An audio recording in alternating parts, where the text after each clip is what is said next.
Chapter 900. Lemon Yellow was an old player. He had a glorious past in the game and was doing quite well in the parallel world. After unremitting efforts and some luck, he was ranked 17th on the Mage ranking. In his main city, Snowfrost City, he could be said to be the #1 mage, a big shot that everyone knew. However, all of this was already in the past. Today was the most tragic day in the history of Lemon Yellow's game.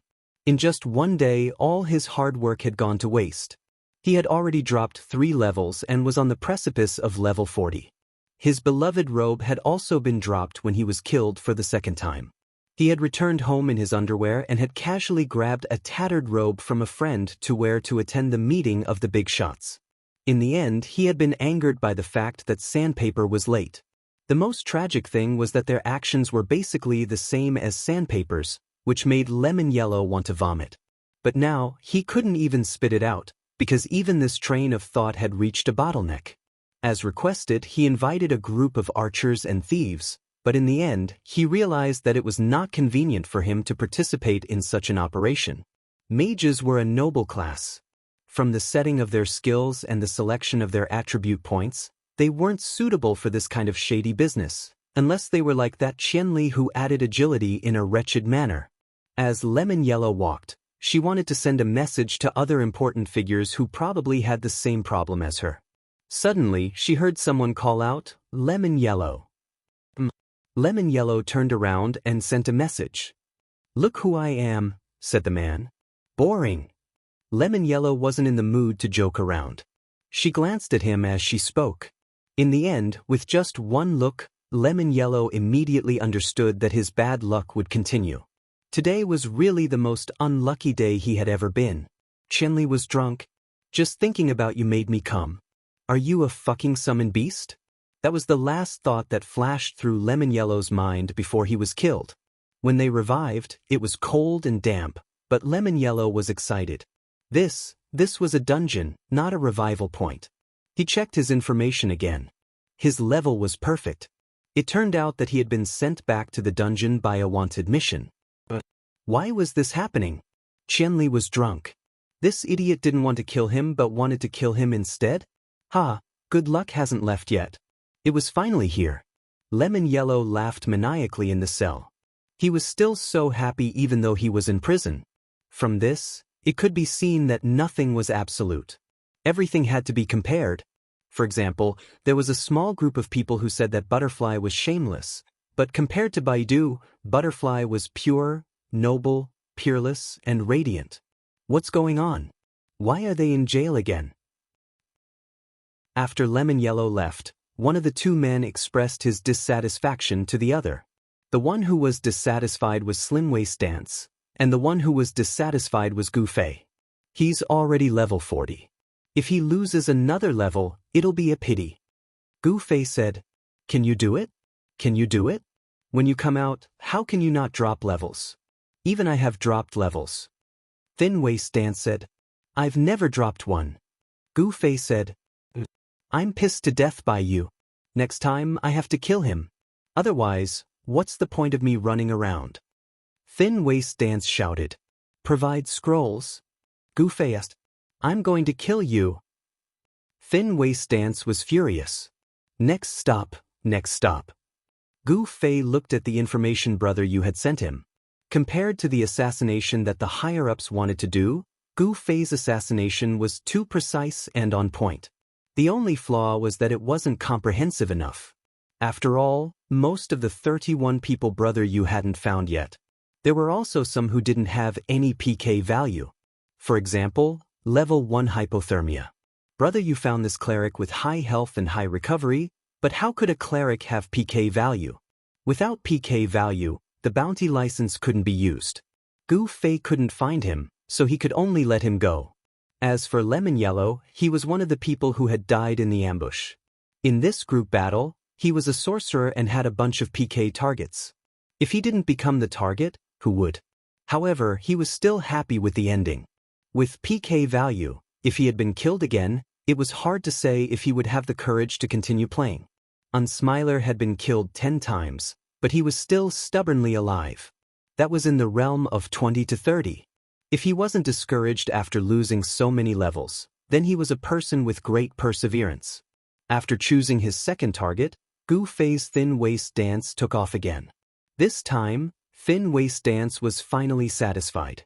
This student had participated in the first ambush, but he had retreated in the second battle.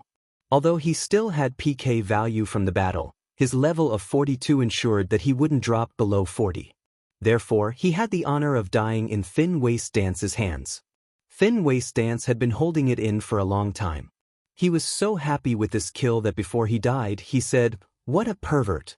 Even if it was a game, to have such a smile on one's face when killing people was not perverted. Next, in pursuit of efficiency, Gu Fei immediately took off to the next stop. As for the scrolls, Brother Yu had prepared a set for them after finding out everyone's background. Brother Yu was very meticulous when it came to logistics. It was reassuring, but he was always neglected in a game that focused on combat. The next person's situation was the same as the previous one. He had died once and had PK value, but it wouldn't drop below 40. Obviously, he would be Thin Waist Dance's prey. But when the two found the coordinates, they went up to the roof and looked around, but they didn't see anyone. The experienced Gu Fei immediately concluded, "Inside." He knocked on the door. "Who is it?" The person inside asked.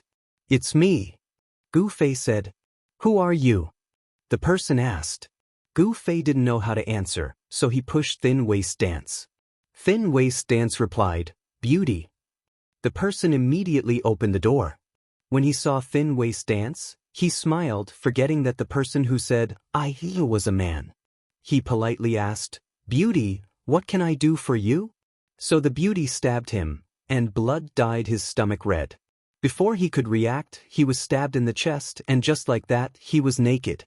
Thin Waist Dance was very satisfied with her quick and efficient methods. Gu Fei sighed, "Idiot, you killed the wrong person. This isn't the target." But the target soon came out with a group of people. This was also an efficient big shot. He had already gathered people and was in the middle of a mobilization meeting, but someone came to him just like that. "Look, that's the one."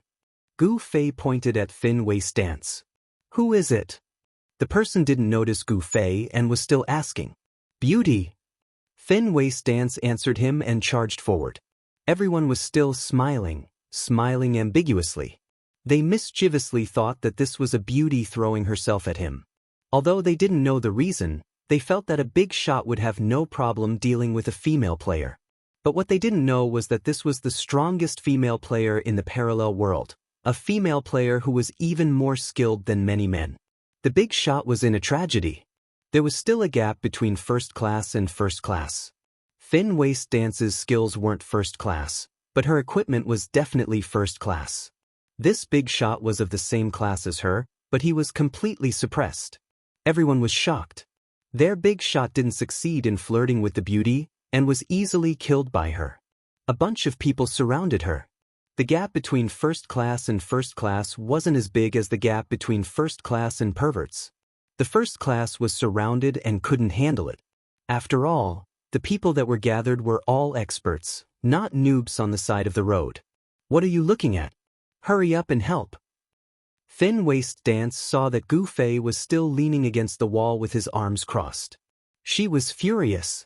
"Oh, I'm afraid that if I interfere, you'll say that I'm stealing your kill." Gu Fei said, "Kill." The players who heard this were stunned. We are people, not monsters. But they didn't have time to explain or express their dissatisfaction. The perverts joined the battle and instantly fell.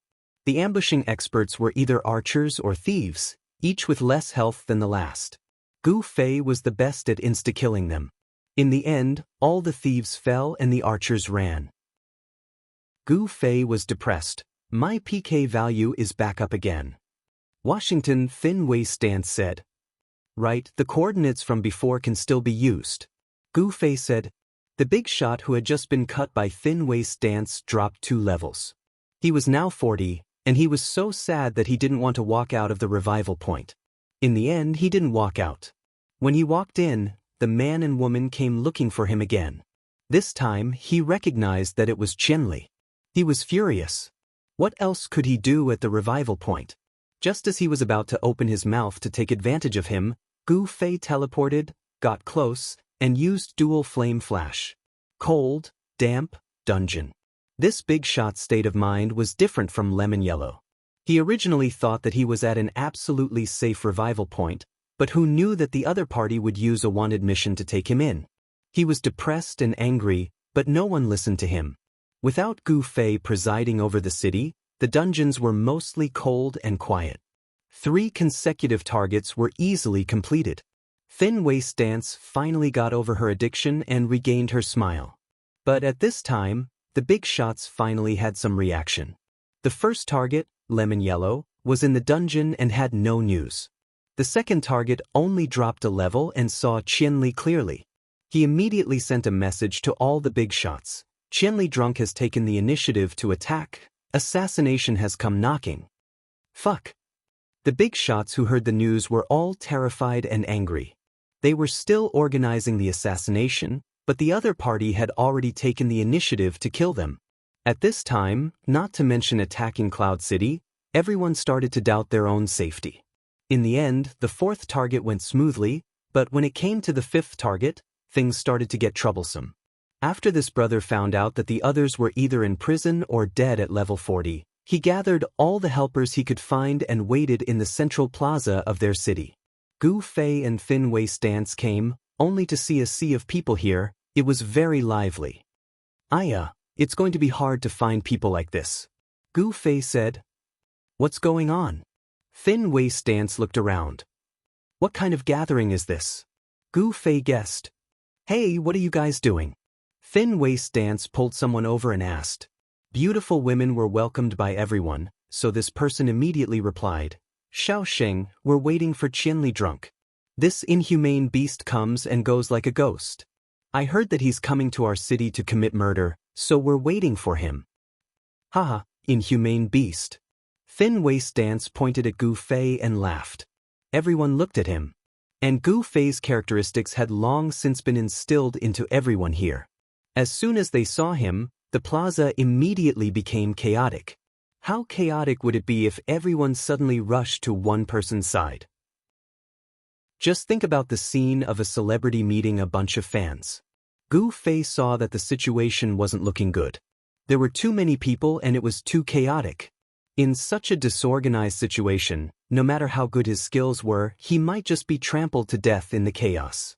Even if he killed one group of people and didn't dare to move forward on the second group, the people in the 3rd and 4th group might push him forward on the second group, and then the 4th group would push him 3, 5 groups would push him 4, and then he would be pushed down. Run! Gu Fei pulled Thin Waist Dance and dodged. Thin Waist Dance was so fast that in the blink of an eye, she was pulling Gu Fei. In the blink of an eye, she was already gone. There was a bunch of pursuers behind Gu Fei. Some thieves and archers with full agility had already overtaken him. Gu Fei pulled out his sword and charged forward. Fortunately, the people in front of him were all archers and thieves. They didn't have the least health and basically couldn't take a hit from Gu Fei. Stepping on the white light of the corpses, Gu Fei moved forward. Those who were faster than him all fell under his sword. Those who were faster than him had to be muddle-headed to the front to take his sword. The players outside of the city had always had a vague understanding of Qianli Drunk's strength. This time, they got to know him on a large scale and felt that it was even more vague than before. Was he still human? Was he still a player? He was cheating. This was the only explanation that everyone could agree with. After getting rid of the pursuers, Gu Fei and Thin Waist Dance met up. Thin Waist Dance was still pointing at him and laughing. One moment, she called him inhumane, and the next moment, she called him a beast. She finally found something to make fun of. Gu Fei was still thinking about his target. He checked the coordinates and found that it was moving. However, he didn't know where it was going. All he knew was that it was getting further and further away from him. We can't kill this one, right? Thin Waist Dance asked. We can't kill it. It's too chaotic. Gu Fei said. But we can't just keep piling up with so many people. Thin Waist Dance said. It's fine if there's a lot of people piling up, but it's too chaotic. We need to organize and arrange things. Gu Fei grumbled. So you're saying that if we have an organization, we'll have a chance? Thin Waist Dance's eyes widened. Yeah, only with an organization can we find an accurate and effective opening. Gu Fei said. Now there's no opening? Thin Waist Dance didn't believe him. Of course there's an opening, but it's too chaotic. It's too chaotic. Gu Fei said. So what? Nothing wins. Gu Fei said. Bullshit. Thin Waist Dance said with disdain. You don't understand. Gu Fei didn't explain. He stuck his head out to take a look. There really wasn't anyone chasing after them. What do we do now? Wait or go for the next one? Thin Waist Dance asked. I don't think there's much difference. The other side already knows that we're coming, so they're all on guard. Gu Fei said. With so many people protecting them, how long will they have to protect them? Thin Waist Dance said. If they know my method, as long as they protect them until their PK points disappear, then they can just go and clear their PK points. Gu Fei said. Chapter 901. Gu Fei wasn't wrong. The other party already knew why he could find them. After all, Gu Fei wasn't like some experts who like to keep a secret and use it at the critical moment. Gu Fei made it known to the whole city when the new function of the wanted license came out. It wasn't a secret, and it was easy to find out. There were so many meticulous guys among the 31 big shots. With such a high frequency of consecutive assassinations, they naturally figured it out quickly. However, there was one thing they couldn't figure out at the moment. How did Gu Fei get their names? After all, these big shots were all great experts. In such a chaotic battle, except for the clerics, none of them didn't have PK value. At this time, everyone was in danger. How could they know that Gu Fei only knew the names of some of them? At this time, everyone couldn't care about supporting each other. Fortunately, they were all in their own territory, and they all mobilized manpower and material resources to protect themselves as much as possible. Of course, this also included the judgment of Qianli's strength. In this aspect, there were some differences. The person Gu Fei just met was more exaggerated. This person already regarded Gu Fei's strength as infinite. He used all the connections he could find. What Gu Fei just faced was almost all the elites of the city. This was originally the private behavior of these big shots. Now that it had reached this point, it was a bit like a storm in the city. If he called for help, he should at least give a reason, right? If he wanted to prevent Qianli from getting drunk, he should at least give a reason, right? In the eyes of some experts, being hired by a studio to be a thug was very lowly behavior, but at this point, it couldn't be hidden anymore. These people despised him, but at this time, they still had to be friends. So they also stood up to stop Gu Fei. It was really impossible for Gu Fei to deal with so many people, so he could only flee. He thought that he was in a difficult situation, but he didn't know that along the way, he killed all the thieves and archers in the city. If he wasn't an expert, how could an ordinary person easily catch up to Gu Fei? This was really a vicious cycle. Originally, he wanted to stand up for the big shots, but now, he wanted to stand up for himself. At this moment, Gu Fei was still thinking of finding an opportunity to observe the actions of the big shots. Who knew that the thief and archer that he had just killed were already angry at this time. They were also calling their friends to seek revenge on Gu Fei. No matter how strong Gu Fei was, players wouldn't be able to swallow their anger if they didn't run into enough obstacles themselves. The players of Cloud City, especially the major guilds, had experienced this before. Together, Gu Fei and Slim Waist Dance counted the important person's coordinates and made a comeback. When they got closer, they saw that the person was heading out of the city. He could only be going to a more open area. When Gu Fei and Slim Waist Dance caught up to their tails, the players behind them also noticed them. The black and red were a little conspicuous. A large group of people immediately turned around, looking like they were ready for battle. The two sides were still 100 meters apart. Gu Fei shook his head and sighed. He said to Slim Waist Dance, "Not easy. Why don't we do what you did last time and get 2 robots to bring me in?" Slim Waist Dance suggested. "This person is level 40. It's too cruel to kill him." "Forget it." Gu Fei shook his head. "Useless. Slim Waist Dance looked at him in disdain. She was helpless against Gu Fei's inexplicable sympathy. Next stop. Gu Fei flipped through the name and found a scroll. The two teleported away under the watchful eyes of everyone. Did they leave? The players in the group were discussing among themselves. Be careful, it might be a trap. Yeah. As a result, those who were careful continued to be careful. Those who wanted revenge continued to bring people to search for Gu Fei in the main city. Who would have thought that Gu Fei had already run to another main city to continue his assassination? In the end, the important person at this stop, Gu Fei, also didn't manage to kill him. This guy was even more ruthless. He directly turned himself in. As soon as Gu Fei arrived at the main city, he opened the quest to confirm the coordinates and teleport the emblem, but he failed the quest. At this time, less than 2 hours had passed since the chaotic battle in Cloud City. Even if it was just a little PK, it wouldn't disappear naturally. A sudden failure could only result in jail. As for whether he turned himself in or was arrested, Gu Fei didn't know. He only knew that this trip was in vain again. After that, it was Gu Fei's last stop. He knew that there were only so many people with PK value. This person also gathered people to take the initiative to defend. When Gu Fei and Slim Waist Dance saw the sea of people, they knew that it was impossible to force their way in.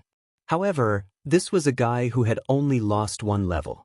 He was level 42, so Slim Waist Dance had the right to request an assassination, getting 2 NPC guards to lead the way and Slim Waist Dance to follow in stealth. This method had indeed been used before, and it had succeeded. However, it was very risky, especially after the assassination. It was too difficult to escape. However, Slim Waist Dance was very confident in what she had done once. Moreover, she liked to pursue excitement, so she insisted on doing this. Gu Fei always respected other people's requests. It didn't matter if they wanted to live or die.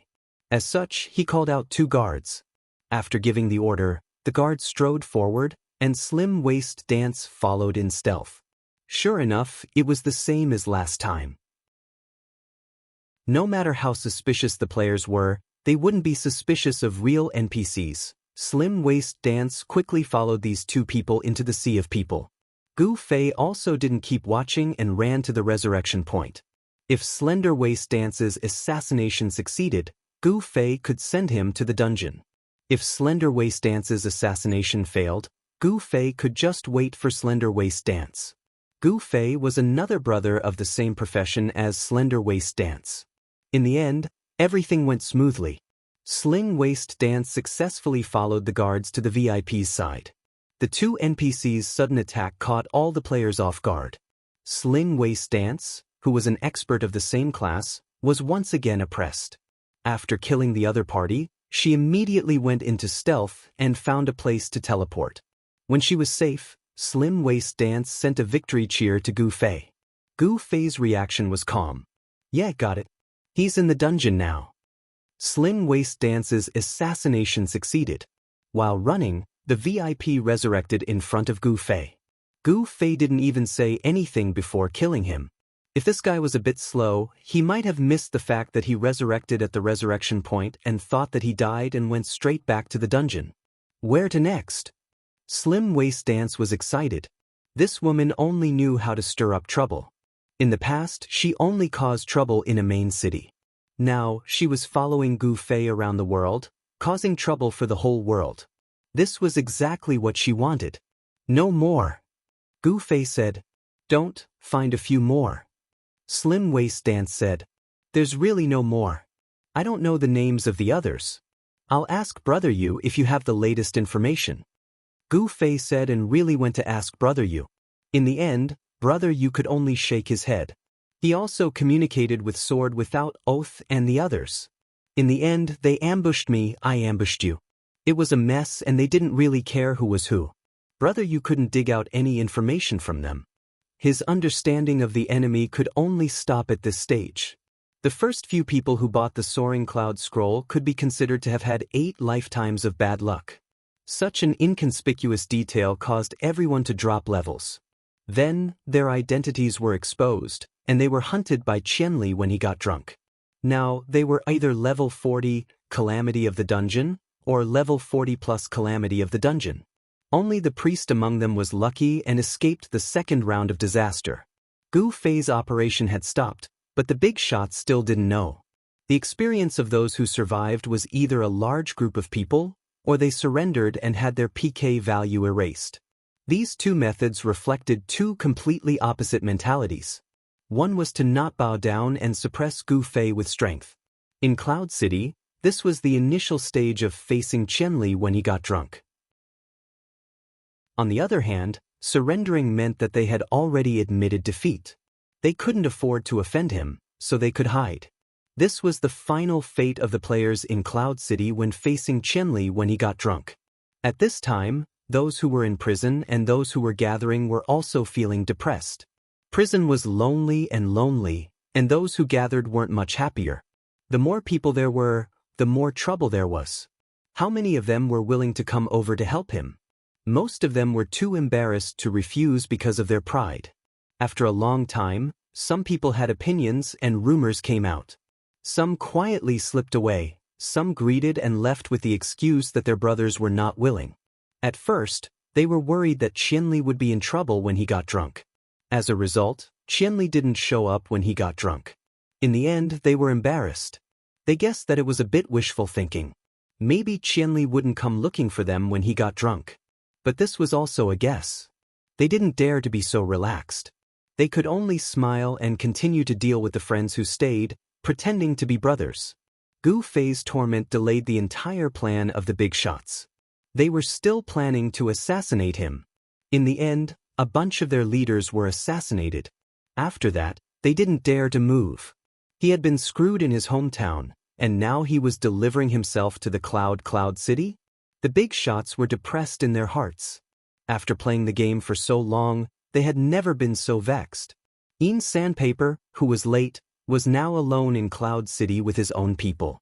The people who were ready to help identify people were all in place. One was said to have been in Against the Heavens and could completely recognize Against the Heavens. The other was said to be a former member of the 10 Meetings Alliance. He didn't dare say he knew Yun Zhongmu and the others, but he would definitely recognize them when they met. These guys sigh. The big shots were being chased by Qianli. Ian Sandpaper quickly learned of the news, but there was nothing he could do. Right now, those people had no choice but to stay in their hometown. If they came to Cloud City, then it wouldn't be 1,000 Miles Drunk alone hunting them down. Instead, it would be 1,000 Miles Drunk leading a team to hunt them down. What do we do now? Ian Sandpaper's brothers asked Ian Sandpaper. These guys won't be here for a while. Let's start first. Ian Sandpaper said. Just walk around the streets blindly to identify people? Someone asked. Of course not. That's too inefficient. Players always have a fixed task to do every day. We'll just guard this fixed route for a day or two. Ian Sandpaper said. What about those who haven't arrived yet? We'll guard ours first. They'll guard theirs later. Anyway, everyone has to be identified. Ian Sandpaper said. Where are we going? The gate to the level 40 training area. They have to pass through it. Let's go. Ian Sandpaper waved his hand, and the group of assassins led by him and the two eyes who had identified the target were about to set off. As soon as they reached a crossroads, one of the eyes suddenly stopped and looked straight ahead in shock. That's the Sword Ghost. Against the Heavens leader, Sword Demon? Ian Sandpaper hurriedly asked. Before he could reply, the other eye stared to the right. Yun Zhongmu. There are also people from the 10 meetings. What? Ian Sandpaper hurriedly looked to the right. A large group of people walked over from the right side of the street. After the two eyes looked left and right, they continued to report in surprise. Against the Heavens leader, unscathed in battle. 10 meetings alliances Duan Yun. What's going on? You're saying that there are Against the Heavens people all around us? Ian Sandpaper was shocked. The two nodded. At this moment, anyone could see that it wasn't a coincidence that Against the Heavens people suddenly appeared in all directions. They were coming for them. Immediately after, heads appeared on the 4 corners of the wall. One of the eyes pointed upwards and shouted, Yutian Shenming. The other pointed upwards and babbled. It was obvious that it had recognized them. Fuck, what's going on? Ian's sandpaper looked around. There was no way out. Teleport. Ian's sandpaper made a prompt decision. They had come on foot, but that didn't mean they didn't prepare teleportation scrolls. At this moment, a priest who appeared with Yutian Shenming on the roof waved his hand. It turned out that there were not only archers lying in ambush on the roof, but also mages. They immediately started to attack. Ian's sandpaper was still taking out a scroll, but when he was attacked, he couldn't use it. At the same time, the players in front of him, to his left, to his right, and to his left and right. No one explained anything to him. 20 players of the same class. There wasn't even a single cleric. They were all killed in an instant. The two eyes weren't among the 20 people, but they weren't treated specially. They also died under the attack. It wasn't over yet. Ian's sandpaper came slowly, but steadily. After arriving in Cloud City, he had already registered. At this moment, the 20 people were divided into half. Half were archers at the shooting range, and the other half were Thieves' Guild. Ian's sandpaper was also very experienced. He was prepared for the first ambush. How could there be fewer guards outside the resurrection point? Once they resurrected, he immediately sent a message to everyone, telling them not to leave the resurrection point. In the end, Ian's sandpaper came to the door and didn't go out. He just looked around. The outside looked ordinary, but there were 2 rows of players setting up stalls. Who knew if 200 assassins would jump out at them the moment they walked out? Damn, what's going on? Ian's sandpaper couldn't understand. He didn't buy any scrolls, nor did he move with others. How could his plan be seen through? The ambush was so accurate that he didn't even have the chance to use teleportation scrolls. What about now? What should he do now? He was trapped in the resurrection point, waiting for rescue? Let's not talk about when those guys would come. Even if they came, it was questionable if they had the ability to rescue.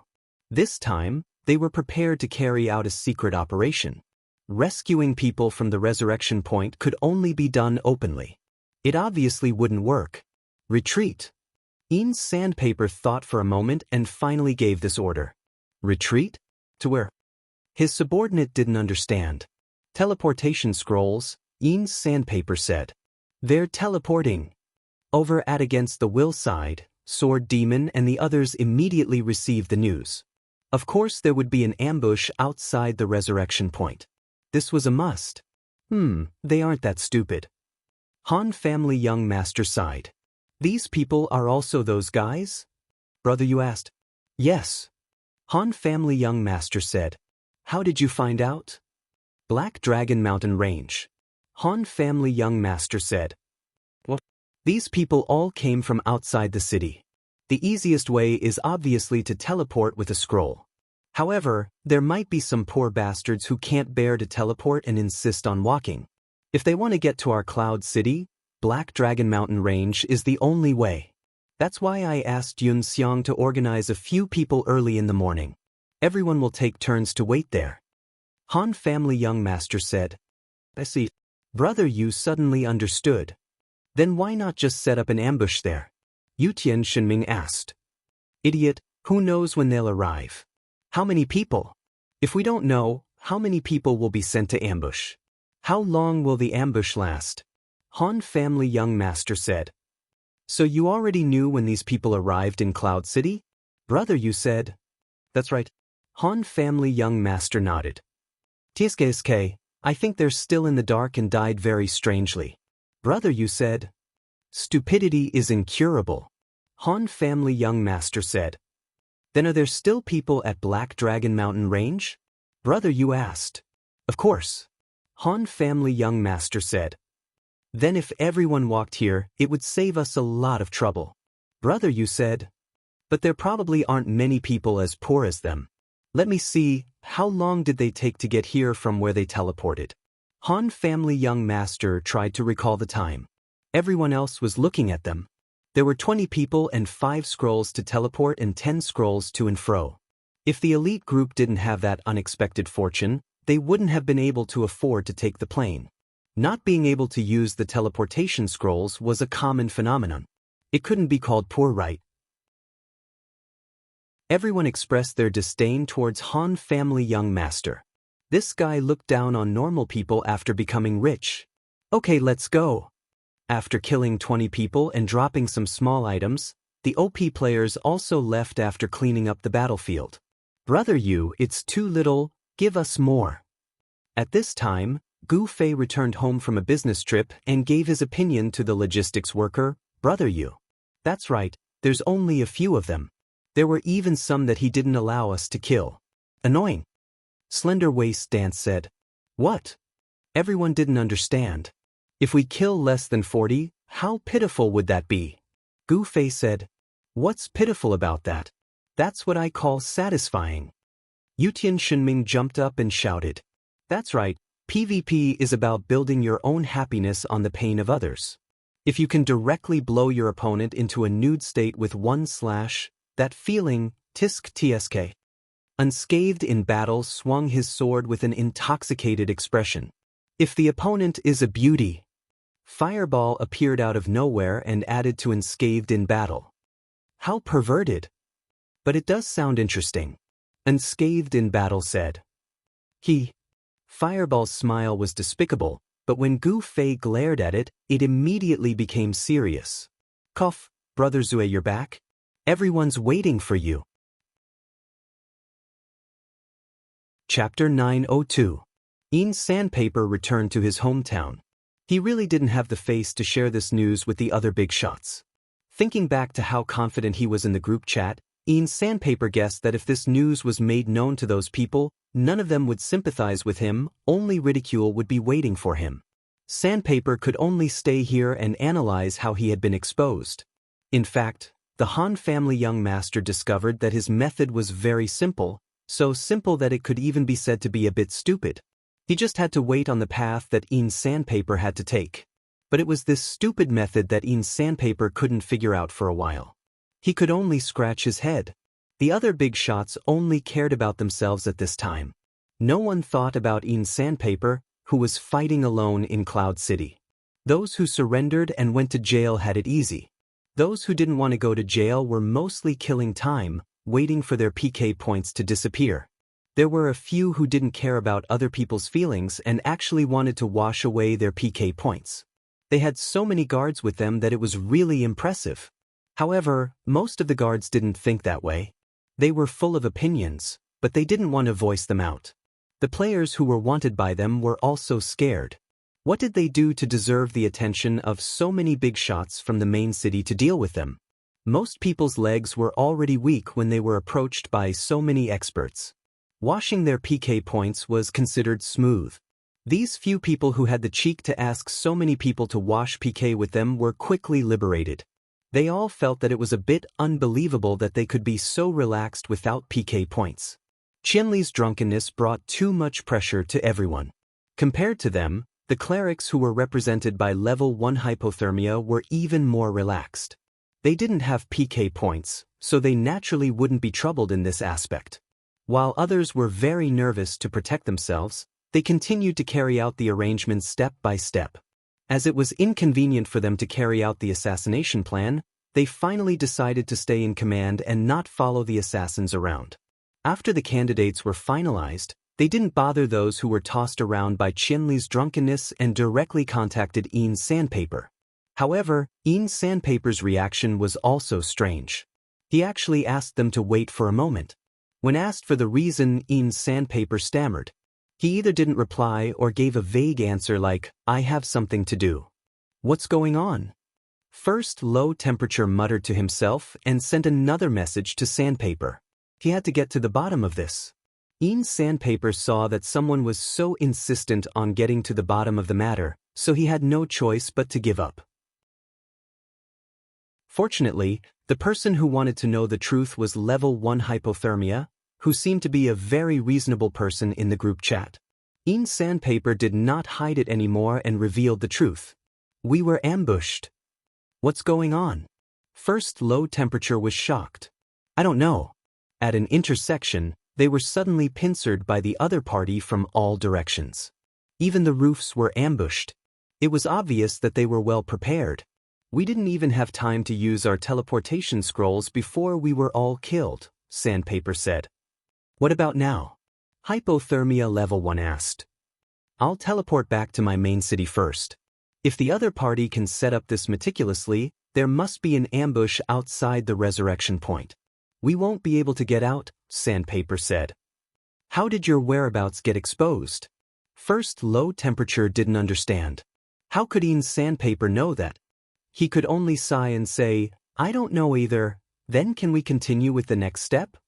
First Low Temperature asked. Sandpaper was silent. The other party's methods were truly endless. They had already seen through some of them, but they still didn't know about some of them. Under these circumstances, attacking rashly felt like they were going to die. How are the others? Sandpaper asked. He knew that First Low Temperature was a priest, so he was emotionally stable. It was hard to say for those who had PK points. They're all annoyed. First Low Temperature said. If you ask me, I think we should all take a good rest today and stabilize our emotions. We'll talk about it tomorrow, Sandpaper suggested.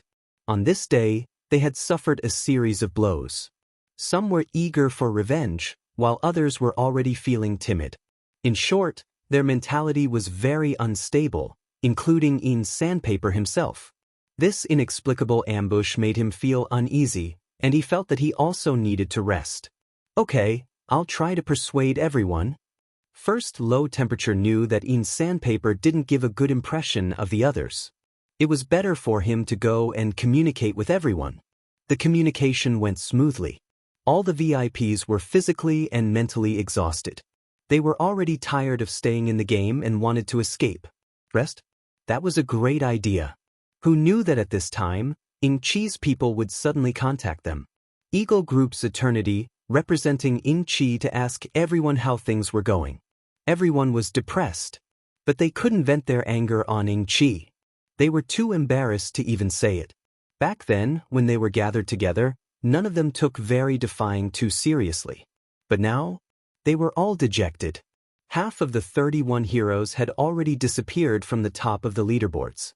There were also many who had run to the bottom of the leaderboards. Faced with their employer's question, this group of prideful experts wished there was a hole in the ground to crawl into. What's wrong? Is there a problem? Eternity's message was sent in a group because the 31 of them all had the same reaction, even though some of the messages couldn't be sent out. There's a bit of a problem. Some of the VIPs answered in bits and pieces. Do you need any help? Eternity asked. How can you help us? The VIPs asked weakly. In terms of actual combat, we obviously don't have much strength. Otherwise, we wouldn't need to ask you guys for help. However, in terms of resources, we can provide you with the best guarantee. Eternity said. The VIPs were suddenly excited. Free? This was a question that some people were concerned about. This, if it's equipment, I hope that you guys can give us a deposit. It's not that we don't trust you guys. I'm sure everyone understands. Eternity said. The VIPs immediately understood. It wasn't that they didn't trust him, but they really didn't trust him. If the equipment was handed over and the players didn't return it, there was nothing they could do. It was reasonable to ask for a deposit for equipment. As for other consumables, it's not convenient to provide them for free. However, if you guys have a need, our boss has said that he can give you guys a discount. Eternity said. The big shots couldn't say anything. They had already promised a very high reward for their work. Now, even if they didn't give them the extra overdraft, it wouldn't be a big deal. Giving them a discount was already a show of kindness. If you guys have any needs, you can contact Chi's Director 5 Nights. If he's not here, you can look for me. Eternity didn't immediately ask for a reply. After saying this, he didn't say anything else. Actually, how could Eternity not know what kind of situation these VIPs were in? Studios didn't have much combat power, but their information network was something that no other guild could compare to. For example, Child Elite Group used Chinli's Drunk as a studio, or South Azusa and the others took on quests to drop equipment. It seemed like a studio, but in reality, they were just workers. A real studio first had to gather information. They had to understand the situation of the main city, the direction of the classes, the production of equipment, the needs of the players, etc. These details could be obtained by hiring workers or temporary workers, but in the end, they needed professionals to analyze the situation from a strategic point of view. This strategy was a business strategy. Through this information, they could control the market and the prices of goods. The ultimate goal was to control the exchange rate between in-game gold and the real money outside of the game. There were too many things to learn in a studio. Gu Fei and a few others wanted to become a real studio. In fact, they were still far from it. A small studio focused on one or a few main cities, but a large studio like Age's could be analyzed from the perspective of the entire world. Talented directors like Five Nights were mainly responsible for this aspect of work. The focus of the purchase, the deadline for stockpiling, the time to sell, etc. They analyzed the direction of the market from a large amount of information and thought of ways to earn as much gold as possible.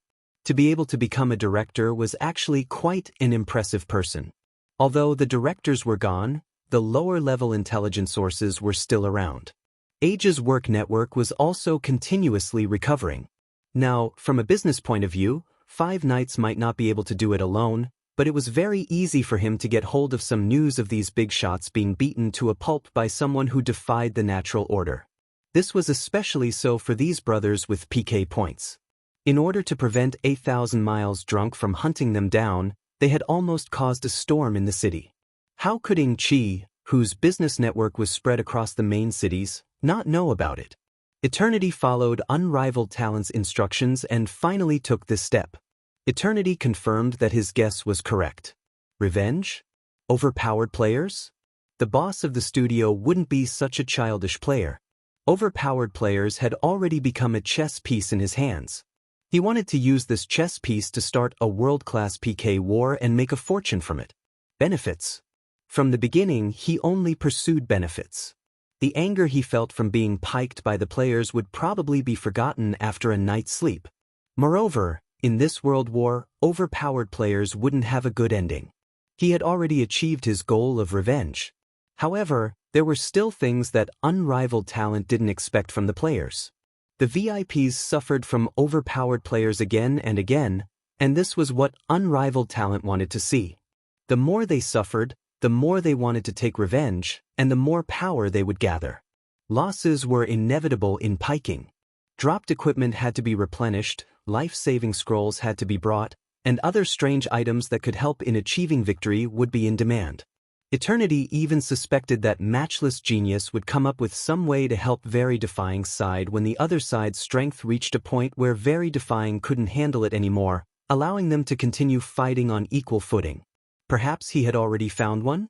Eternity suddenly had a thought. According to the news from Cloud City, Unhindered 4Cs and Rosy Clouds seemed to have started helping overpowered players.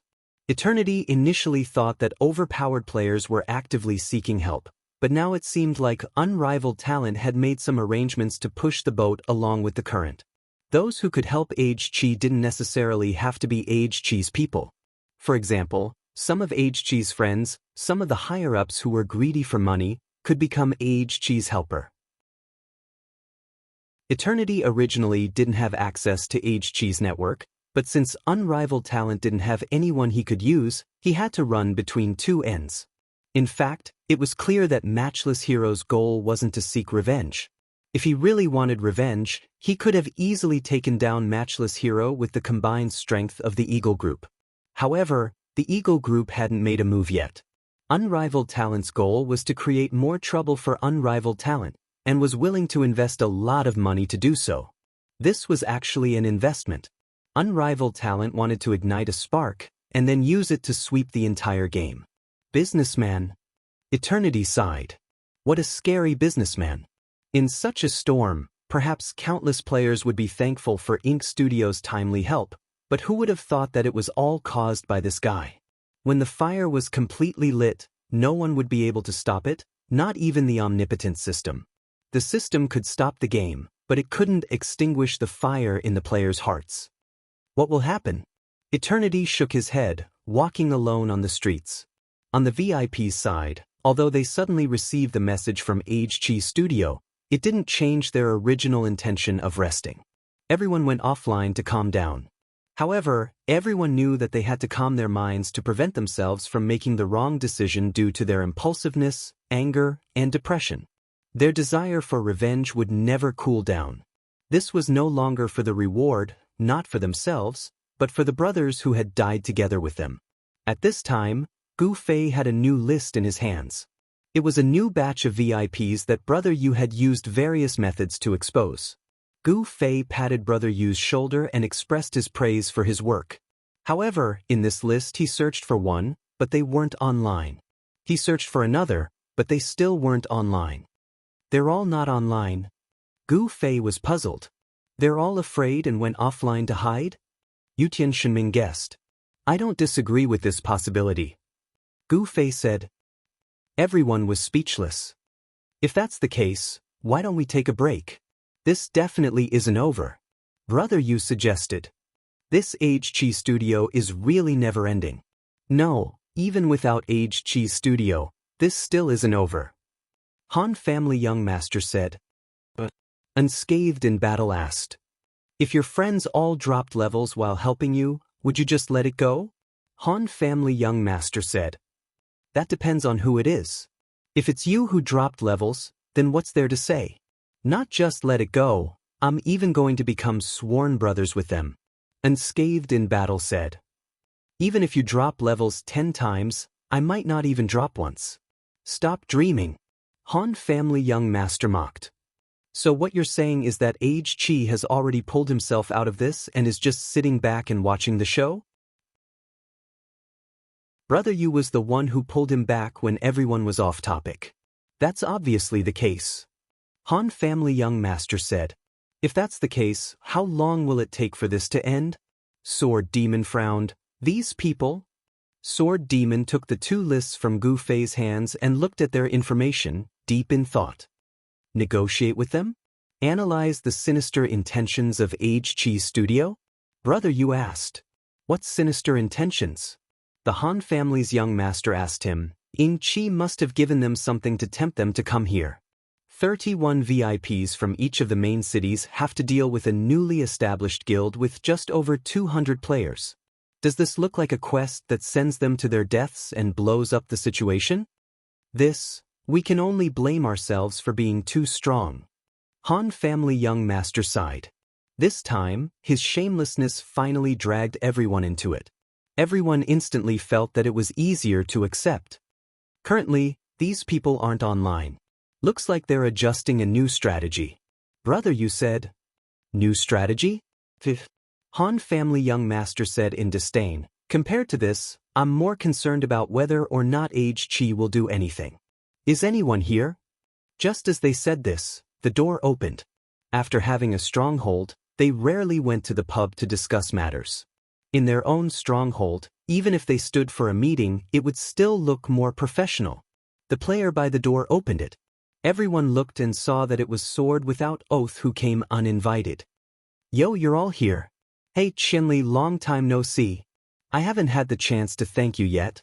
Sword Without Oath came uninvited again. Behind him was Windwalker's reflection of years, so no one stopped him. There was nothing to stop him. Thank me for what? Gu Fei didn't understand. Thank you for not accepting a bounty on me. Sword Without Oath was still immersed in being tricked. You have PK points? Gu Fei took out his bounty license. Sword Without Oath's expression changed. This situation didn't seem right.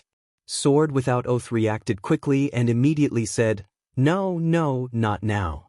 I mean in the past. There was a time when I had a lot of PK points on me, but you didn't accept my bounty. Only now do I have the chance to thank you. When was that? Gu Fei's serious expression made Sword Without Oath want to slap them, but he didn't dare to. He could only continue to lie. When was it? 3 or 5 days ago. Look at my memory. 3 days, 5 days. Gu Fei actually started to remember. Sword Without Oath's head was full of sweat. Han family young master finally came to help him out. Enough. How long do we have to talk about something as small as a sesame seed? Damn, I was almost killed by Qianli in a drunken stupor. Is this a sesame seed? Sword Without Oath was quite unhappy, but seeing that Gu Fei really wasn't thinking anymore, he let out a sigh of relief. Guild leader Sword Without Oath, why are you here? Sword Demon asked. I'm just here to ask if those bastards are going to make any moves. Unsworn Sword said. Chapter 903. Unsworn Sword had clearly tasted the sweetness of victory in the previous battle. These people were all experts who could stand shoulder to shoulder with him. Their equipment was luxurious, and their companions would definitely be high-class people even if they were thrown into the 4 seas.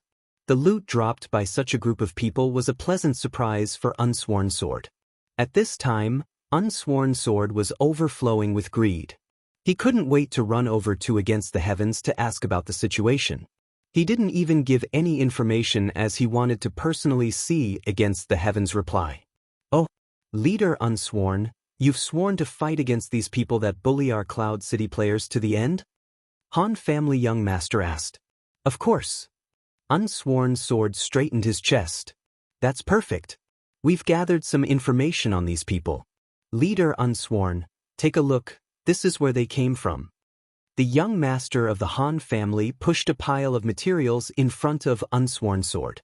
This time, the information had been upgraded once again. Brother Blessing had more or less dug up some information about these experts' equipment from the forums. Now that it was listed here, it was extremely tempting to Unsworn Sword, who had come here just for the equipment. His saliva was practically dripping down. These people must be ruthlessly eliminated. Unsworn Sword expressed his determination. It was unknown if he was targeting the equipment or the person wearing it. Then I'll have to trouble you, Leader Unsworn. Han Family Young Master said. Where are they now? Unsworn Sword asked. It's written here. Han Family Young Master said. Where? Unsworn Sword looked left and right, but didn't see anything like coordinates. The only information was the main city of these people. You can't be referring to this, right? Unsworn Sword pointed at someone's main city information. What else could it be? They're not coming? Unsworn Sword's question was a bit naive. Waiting for them to come isn't as elegant as taking the initiative to attack. Han Family Young Master said. This is a bit far. Unsworn Sword stuttered. He had already noticed that this person wasn't giving him information, but rather was mocking him. Traversing the 4 seas has once crossed 6 main cities to complete the reward mission. This distance shouldn't be a problem, right? Han Family Young Master was relentless. I have to think about it, Unsworn Sword said. Then go and think about it. Han Family Young Master dismissed Sword of No Oath. Time's Reflection and Feng Xing, who were watching from the side, naturally didn't feel too happy either. However, the two of them originally did not agree with the idea of immediately asking for information from Unsworn Sword.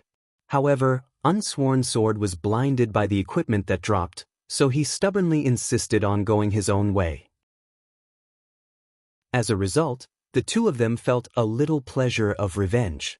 If Unsworn Sword really left just like that, it would be too embarrassing. Sword Demon stood up at the right time and said with a smile, You don't have to worry about these people for the time being. They are currently offline. When Unsworn Sword saw Sword Demon speak, he suddenly became spirited again and quickly asked, Then what's next? Next, we don't know either. Guild Leader Unsworn, you should also pay more attention. If anything happens, we'll communicate, Sword Demon said. That's good. Unsworn Sword nodded repeatedly. Sword Demon's words were still trustworthy. Then I'll take my leave. With this promise from Sword Demon, Unsworn Sword left in satisfaction. This Unsworn Sword, has he already been bribed by Ying Qi? After Unsworn Sword left, Brother Yu suddenly asked everyone. Everyone looked at each other, but in the end, no one could come to a conclusion. Unsworn Sword was a person who would sometimes act stupidly, but because of this, he would sometimes do something that normal people wouldn't expect. This kind of action was generally known as stupid. When this person wanted to do something stupid, normal people really couldn't figure it out. No matter what, the other party has gone offline. Let's take advantage of this time to do our own things. When they come online again, We can also go offline and rest. Sword Demon said with a smile. Everyone heard this and also laughed. If others went offline, we would also go offline. This was following the rhythm of others. The smart thing to do would be like Sword Demon's arrangement, using the other party's offline time to relax and wait for them to come online before resting. Since this matter was basically the other party taking the initiative, there was no need to rush at all.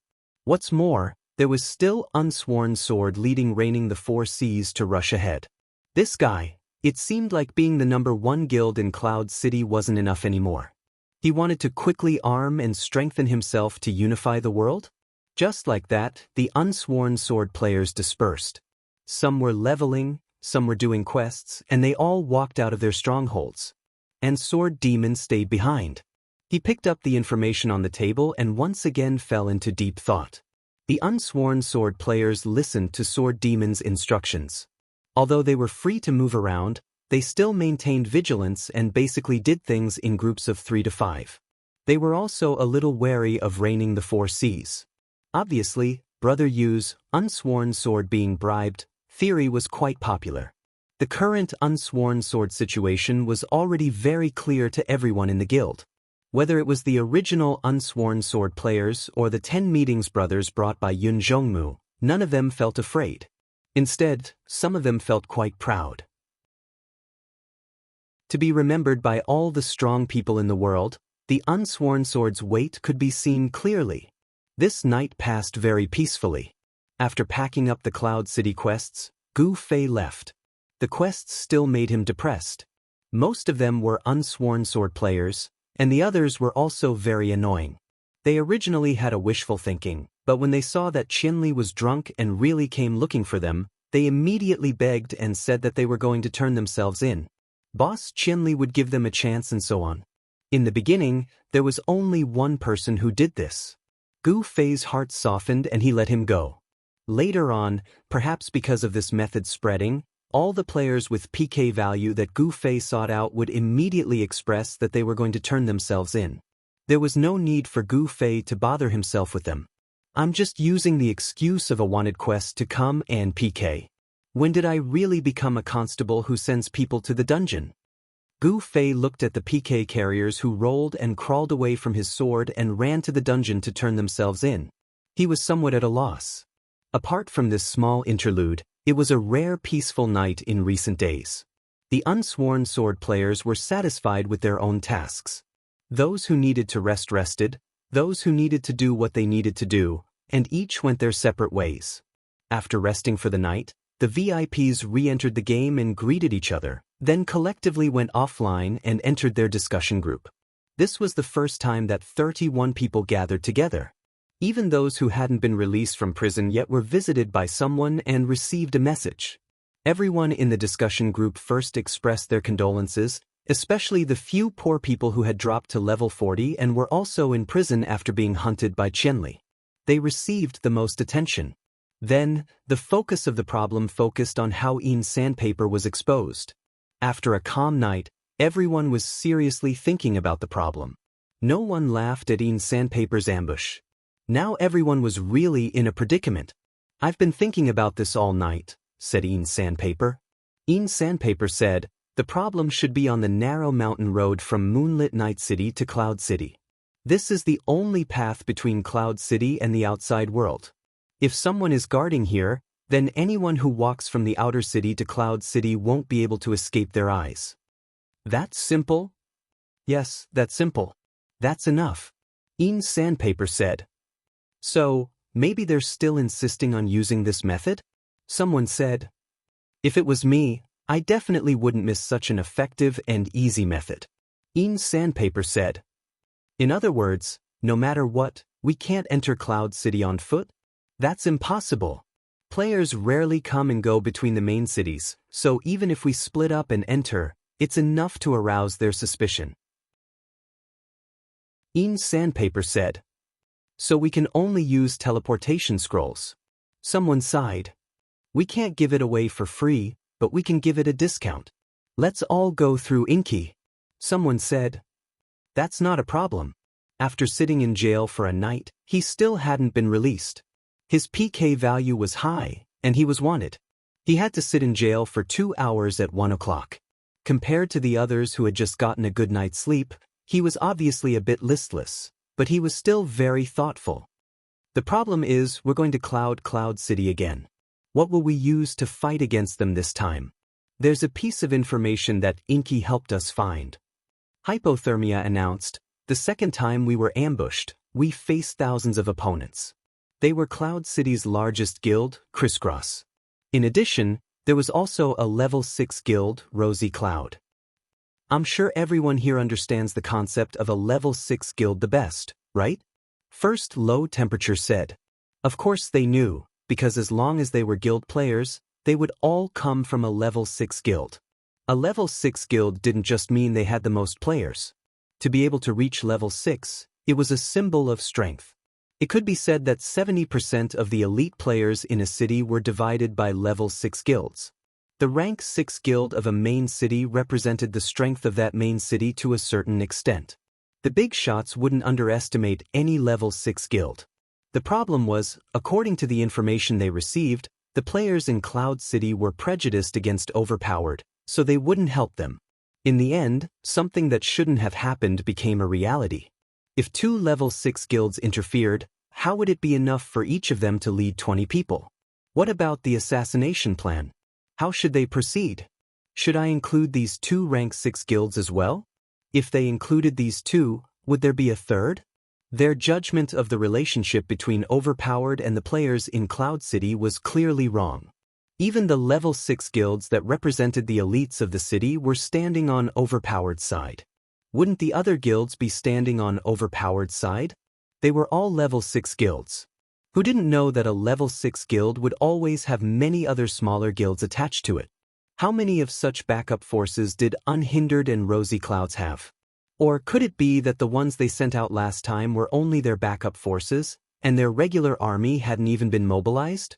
The above questions were raised and analyzed one after another. In the end, everyone realized that they were a lot more energetic after a good night's sleep. However, the problems seemed to have become more complicated and difficult as the information was perfected. Originally, they thought they were only going to cross the city to kill a small guild with a few top-tier experts, but now the appearance of a level 6 guild seemed to have turned the situation into a cross-city attack. That's right, with a level 6 guild as the leader, it wasn't impossible for all the players in the city to unite against a foreign enemy. No matter how arrogant the big shots were, they wouldn't dare to make an enemy out of a city. Moreover, they didn't dare to be arrogant anymore. Among those present, there weren't many who were still at the top of the leaderboards. "Everyone, the situation is grim," said a weather-beaten person in a heavy tone. "It's impossible to go against a city. Even if all 31 of our guilds were pulled over, I don't think we'd be able to do it." Someone said, "Moreover, it's impossible." Sandpaper said, "Let's not talk about how many of our guilds would be willing to go. Even if all of our guilds were willing, 1,000 people and 250 scrolls, I don't think Inky would be able to take out so many teleportation scrolls at once. That's why we can only go on foot. This involves the mountain road in the Black Dragon Mountain Range. That road isn't only one, it's easy to defend and hard to attack. As long as they discover us, they can just set up a pocket formation at the exit of the mountain road. A few hundred people can easily take in tens of thousands of us. There's no other way. There's no way to set up a formation on such a narrow mountain road. Even if we have millions or tens of millions of people, we'll only be able to take in a few dozen." "Are you sure that's the only way?" Hypothermia asked. Sandpaper was startled. "We went through Moonlit Night City and asked around along the way. I searched the forums yesterday, but no one said there was a second way. If there's only one way, then players wouldn't waste their energy looking for a second way." Hypothermia said. "It's hard to believe that there's only one path between the 2 main cities in the parallel world's real-world map," expressed the man who had experienced many hardships. "But that mountain road is surrounded by cliffs. Even if there's another way, it's definitely not near it," Sandpaper said. "Of course it's not near it. Okay, then let's take a step back. There's another way. What do we do?" Are we really going to take a level 6 guild each? Then let me say this first. I don't have enough power to take my entire guild there. Sandpaper had to say this. He was a core member of the guild, an expert, but he wasn't the guild leader. And even if he was the guild leader, he couldn't force 1,000 people to travel such a long distance. The goal was to get a reward for one of the core members of the guild, or to take revenge for 20 of his guild members. Either way, it wasn't possible to move 1,000 people. There weren't such united guilds in the game. Only a small portion of the guild members were united and active. There was also a portion of the guild members who were lurking in the shadows. They couldn't decline an activity that involved collective benefits, so they could only participate. But when it came to matters related to personal grudges, very few guilds were united enough to move out. Chapter 904. What Ian Sandpaper had considered was obviously not a problem that was unique to his family. Among the big shots present, there were some leaders, but they did not have this kind of confidence. Let alone 1,000 people on an expedition, when there weren't any important quests, having 1,000 people online at the same time was very difficult. Isn't this a bit difficult? After Sandpaper gave his opinion, the others quickly agreed. I say, what are you thinking? Sandpaper asked. It seemed like level 1 low temperature and weathered frost really wanted to do such a thing. Sandpaper couldn't understand this, because it was simply impossible. To mobilize the entire guild, there had to be a pretty good reason, right? Because I went to work for a studio and got wiped out, so now I want everyone to help me take revenge. This reason wasn't pretty at all. Without a pretty reason, even if the guild leader was your brother, you wouldn't be able to mobilize the entire guild. With the current situation, do you think Sandpaper's assassination plan can still succeed? Weathered Frost asked. This? Sandpaper wasn't too sure. If the other side used the entire city's strength to create a white terror, the more they killed, the more united they would become. Terror was a tactic that had limited effects in the game. No matter how heavy the death penalty was, the players were still alive, no? There weren't many people who would throw away their lives, but there were plenty of people who would throw away their levels. At this time, I feel like we need to have a clear goal for the assassination. We can't give those big guilds any excuse to make it seem like we're targeting all of their players. Sandpaper said. You're a bit naive. They have the power to describe us. They don't care what we do. They'll just focus on making it seem like we're targeting their entire city. If they didn't have this little bit of cunning, they wouldn't be so hard to deal with. Weathered Frost said. Then what are you trying to say? Sandpaper asked. What I'm trying to say is that we're stuck between a rock and a hard place. If you want to continue, think of a way to mobilize as much strength as possible. As for those who want to make a small fuss, pretend like nothing happened. Swallow your anger and leave, Weathered Frost said. Swallow my anger? No way. This could be considered a difficult choice to make, but someone quickly jumped out and immediately answered. It was the unluckiest student in number 31 high, Lemon Yellow. Losing levels, losing equipment, going to jail, he had encountered all sorts of tragedies. If he could just swallow it all, then others would have fewer thoughts about him. As for whether or not they would be able to take it lying down, in fact, everyone's behavior during the chase across the city when Chinley was drunk had already shown some reaction. Those who would gather people to deal with the situation were those who still had the spirit. Those who turned themselves in or hid in their private houses were already showing their weakness to a certain extent. Don't forget, these 31 people were also chosen from Eternal's detailed analysis of the expert ranking. They were specifically chosen for those with the attribute of causing trouble. Easy to deal with? Logically speaking, there shouldn't be any here. For them to hide and try to calm things down, it meant that they didn't have a 100% thorough understanding. Some of them didn't meet their original requirements. I'll give everyone some time to think about it. I hope you can give us an answer as soon as possible. Lemon Yellow jumped out quickly, but he didn't cause much of a reaction. Right now, it was silent. Lemon Yellow shouted a few more times, but seeing that no one was paying attention, he could only quiet down. Mobilize as much strength as possible. Eternal's words were suggestive. Calling people didn't necessarily mean calling people from their own guilds. Everyone had been in the game for so long that they couldn't limit their friends to their own guilds. And high-leveled players, the friends they made were basically on par with them. This habit of birds of a feather flocking together was the same in the game, so everyone's friend list would have experts from other guilds. Eternal's words meant that they shouldn't just think about their guilds. This time, they needed to mobilize their personal connections and call out all the strength they could from their network. The important figures had already understood this layer of meaning. They were all looking through their friend lists, calculating their choices. Some of them were already at a loss.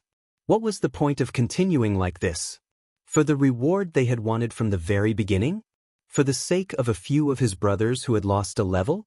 For the losses they had suffered?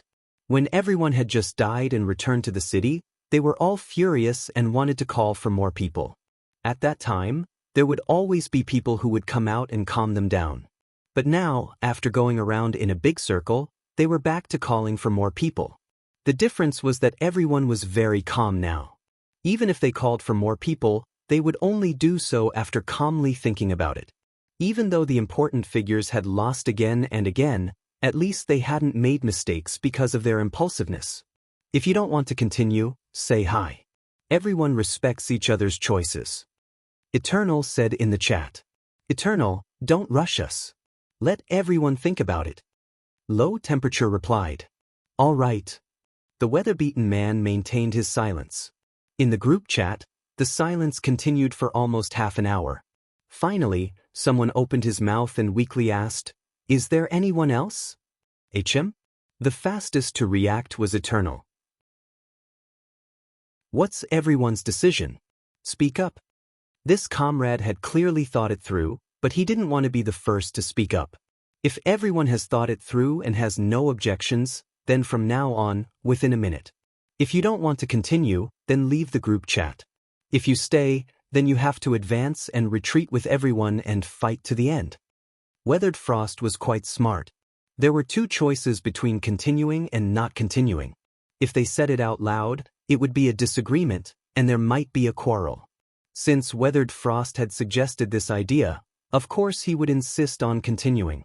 He didn't want to persuade those who were already wavering, but he was also afraid that such a quarrel would cause those who wanted to continue to waver again. Therefore, he came up with this idea to let everyone make a choice silently. No one would affect anyone else, and it would also not cause a quarrel. After Eternal finished speaking, no one expressed any objections. Clearly, everyone had thought it through. Or rather, they had thought it through a long time ago. It was just that someone was the first to speak up. 1 minute. Eternal stared at the time and closed his eyes. 1 minute later, how many people would be left in the group chat? Beep beep beep. Eternal heard a sound in his ears.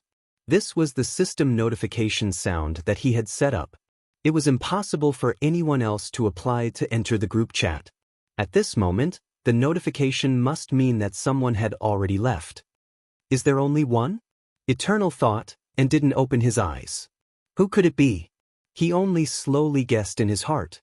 In his boredom, this could be considered a game. Would the last person to leave be the same as his guess? Beep beep beep. The notification sound appeared a few more times. The 1 minute time limit was finally up. Eternal opened his eyes. 26. There were still 26 people left in the group chat. A total of 5 people left in the end. They were afraid and gave up. Or perhaps they were more rational, thinking that it wasn't worth it. In short, people with different paths couldn't make plans together. What made Eternal happy was that the people he had high hopes for all stayed in the group chat. Hypothermia 1, Come Again, and Sandpaper, who was late and the first to question this plan, didn't leave. Thank you all for staying. Hypothermia 1 more said. Don't mention it. We're not staying for others. We're staying for ourselves. There's no need to thank us. Someone said clearly. Hypothermia 1 more smiled. Then let's continue.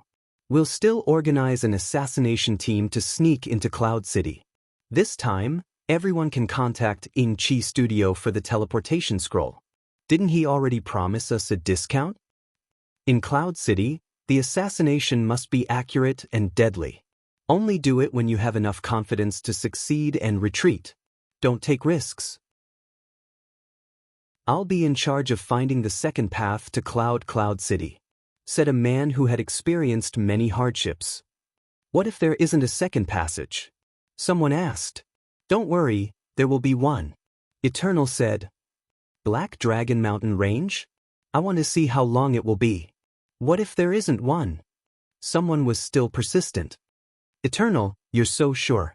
Is there any news? Hypothermia one more asked. Of course, so just leave this to me. You don't have to worry about it, said the experienced man. Everyone listened and didn't ask any more questions. Everyone had been through thick and thin together. Eternal was their commander, so they still had this bit of trust. Everyone logged off and returned to the game. Ian's Sandpaper immediately wanted to contact Eternal, but the message was blocked. It was obvious that the guy hadn't left the dungeon yet. Ian's Sandpaper thought about it and sent Hypothermia one more message. You two are working together. Is there a second passage to Cloud City? There should be. Hypothermia one more message said. What do you mean there should be? Ian's Sandpaper asked. Only Eternal knows the specifics. I believe in him, but he doesn't have 100% confidence. So it can only be said there should be. Hypothermia one more message said. That guy is still in the dungeon. Ian's Sandpaper said. I know. He'll be out soon. Hypothermia one more message said. What is it? Ian's Sandpaper was confused. I really don't know. Hypothermia one more message smiled bitterly. I'm the same as you. I can only wait for his news. What is it? Eternal's time in the dungeon was up. When he was teleported out, his eyes lit up. Hi. A cleric greeted him. It was a low-level cleric. Eternal quickly walked down the stairs of the dungeon. Now you finally trust me a little more, don't you? He asked with a smile. Indeed. The weather-beaten man nodded. Hongchen Xiao. He extended his right hand. You know what I'm called. Eternal shook his hand. Chapter 905. The reason why Weathered Wind and Frost was confident that he could find such a path was because of a mysterious visitor who suddenly came to visit him while he was in prison. This person seemed to be very knowledgeable and was especially concerned about Qianli's drunk. At this moment, he was explaining to Weathered Wind and Frost about their big shot being chased across the city by Qianli's drunk. Weathered Wind and Frost still didn't know about this. He just found out that their people were killed by the enemy from the inside and outside. This news was told to him by a brother in prison. After that, his contact with the outside world was cut off and basically no one from the outside world came in. And this person explained to him in detail the method of Qianli's drunk. He had no choice but to believe it because he was sure that he was chased by this method. Otherwise, how could Qianli's drunk so quickly and accurately catch up to his position? Qianli's drunk. Weathered Wind and Frost clenched his teeth. Isn't it very abnormal? Who the hell are you? To deal with very extraordinary, it's impossible not to defeat Qianli's drunk first. The other said. Do I need you to tell me that? What do you plan to do next? The other asked. Why should I tell you? Who the hell are you? Weathered Wind and Frost even suspected that this was the enemy's spy. But for a spy to spy for information, wasn't it a little too blatant for him to act like this? How could there be such a brainless spy? With your current situation, you won't be able to take down very extraordinary on a small scale. The other said. What did you say? Originally, you were a group of elite experts, but now. The other shook his head. How do you know so much? It's too obvious. Look at the changes in the top ranks of the professions today. There are too many. The other said. Weathered Wind and Frost was gloomy. He knew that he was one of the changes. You used this method to notice me and then ran over to find me? Weathered Wind and Frost suddenly came to a realization. That's right. The others couldn't find your position. Only you were in prison, so I found you. The other smiled. Why are you looking for me? Who the hell are you? I'm here to help you. My name is Hongchen Yixiao. How can this name help you? Yixiao said. Nonsense, who wants to know your name? I want to know your background and why you're looking for me. Didn't I say that I would help you? That's why I asked you what you'll do next, Yi Xiaowu asked. I don't know. I'm still in prison. How would I know? What's the situation outside? Just like what I said earlier, your people are being hunted by Qianli across the city. As long as he knows your names, he can do it. As for your names, just pay attention to the changes in the level rankings, just like me, and you'll be able to filter them out. Your people have lemon yellow. Yi Xiaowu took out a piece of paper and read a string of names. His weather-beaten face twitched. Sure enough, each of them was one of the 31 people. These people will probably end up like you very soon. Yi Xiaowu said. Do you have a way to deal with Qianli's drunken? Weather-beaten asked. If you gather all the strength of the 31 people, it won't be impossible to deal with Qianli's drunken. Yi Xiaowu said. All the strength? Weather-beaten sneered. Do you think that's possible? Do you know where the 31 people are? And where are our opponents? I know. It's difficult to go to Cloud City, right? Indeed, there are too many people, and it's impossible to solve it with teleportation scrolls. Yi Xiaowu said. Do you have a way other than teleportation scrolls? Weather-beaten asked. The two people went around and finally came to this point. Yi Xiaowu pointed out the second path to Cloud City, but Weather-beaten didn't understand the meaning of this second path. He flew around and didn't know what the topography of the only path in Cloud City meant. Although there was Yi Xiaowu's explanation, Weather-beaten didn't feel that this additional path was of great significance and didn't pay much attention to Yi Xiaowu. Yi Xiaowu understood this as distrust. After speaking, he smiled and left, saying that he would wait for Weather-beaten to come out to talk. Come out, if you keep talking, I'll kill you. At that time, Weather-beaten thought. He didn't have a good impression of this idiot who inexplicably rushed into the prison and told him about the second path. Until their discussion group meeting was held again, Weather-beaten, who had been in prison, learned a lot of new information from level 1 hypothermia. Very against the natural order was not just very against the natural order, it was possible to set off a battle against the whole city. To continue or to give up, they even stood at the intersection of such a choice. Weather-beaten didn't want to give up. His carefully designed trap was used by Qianli's drunken to kill him, giving him PK points, and caused him to drop 2 levels. Then Qianli chased after him, sent him to the dungeon, and said that he was very pitiful. Humiliation, this was all humiliation. Weather-beaten would never give up. If he didn't give up, what should he do? At this time, Weather-beaten realized the importance of the situation that the idiot priest had described to him.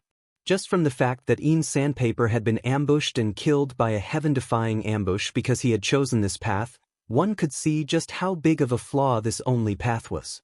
But Weather-beaten still couldn't believe it. When they needed a path, there was such an idiot who gave it to them. Maybe this was another very against the natural order trap?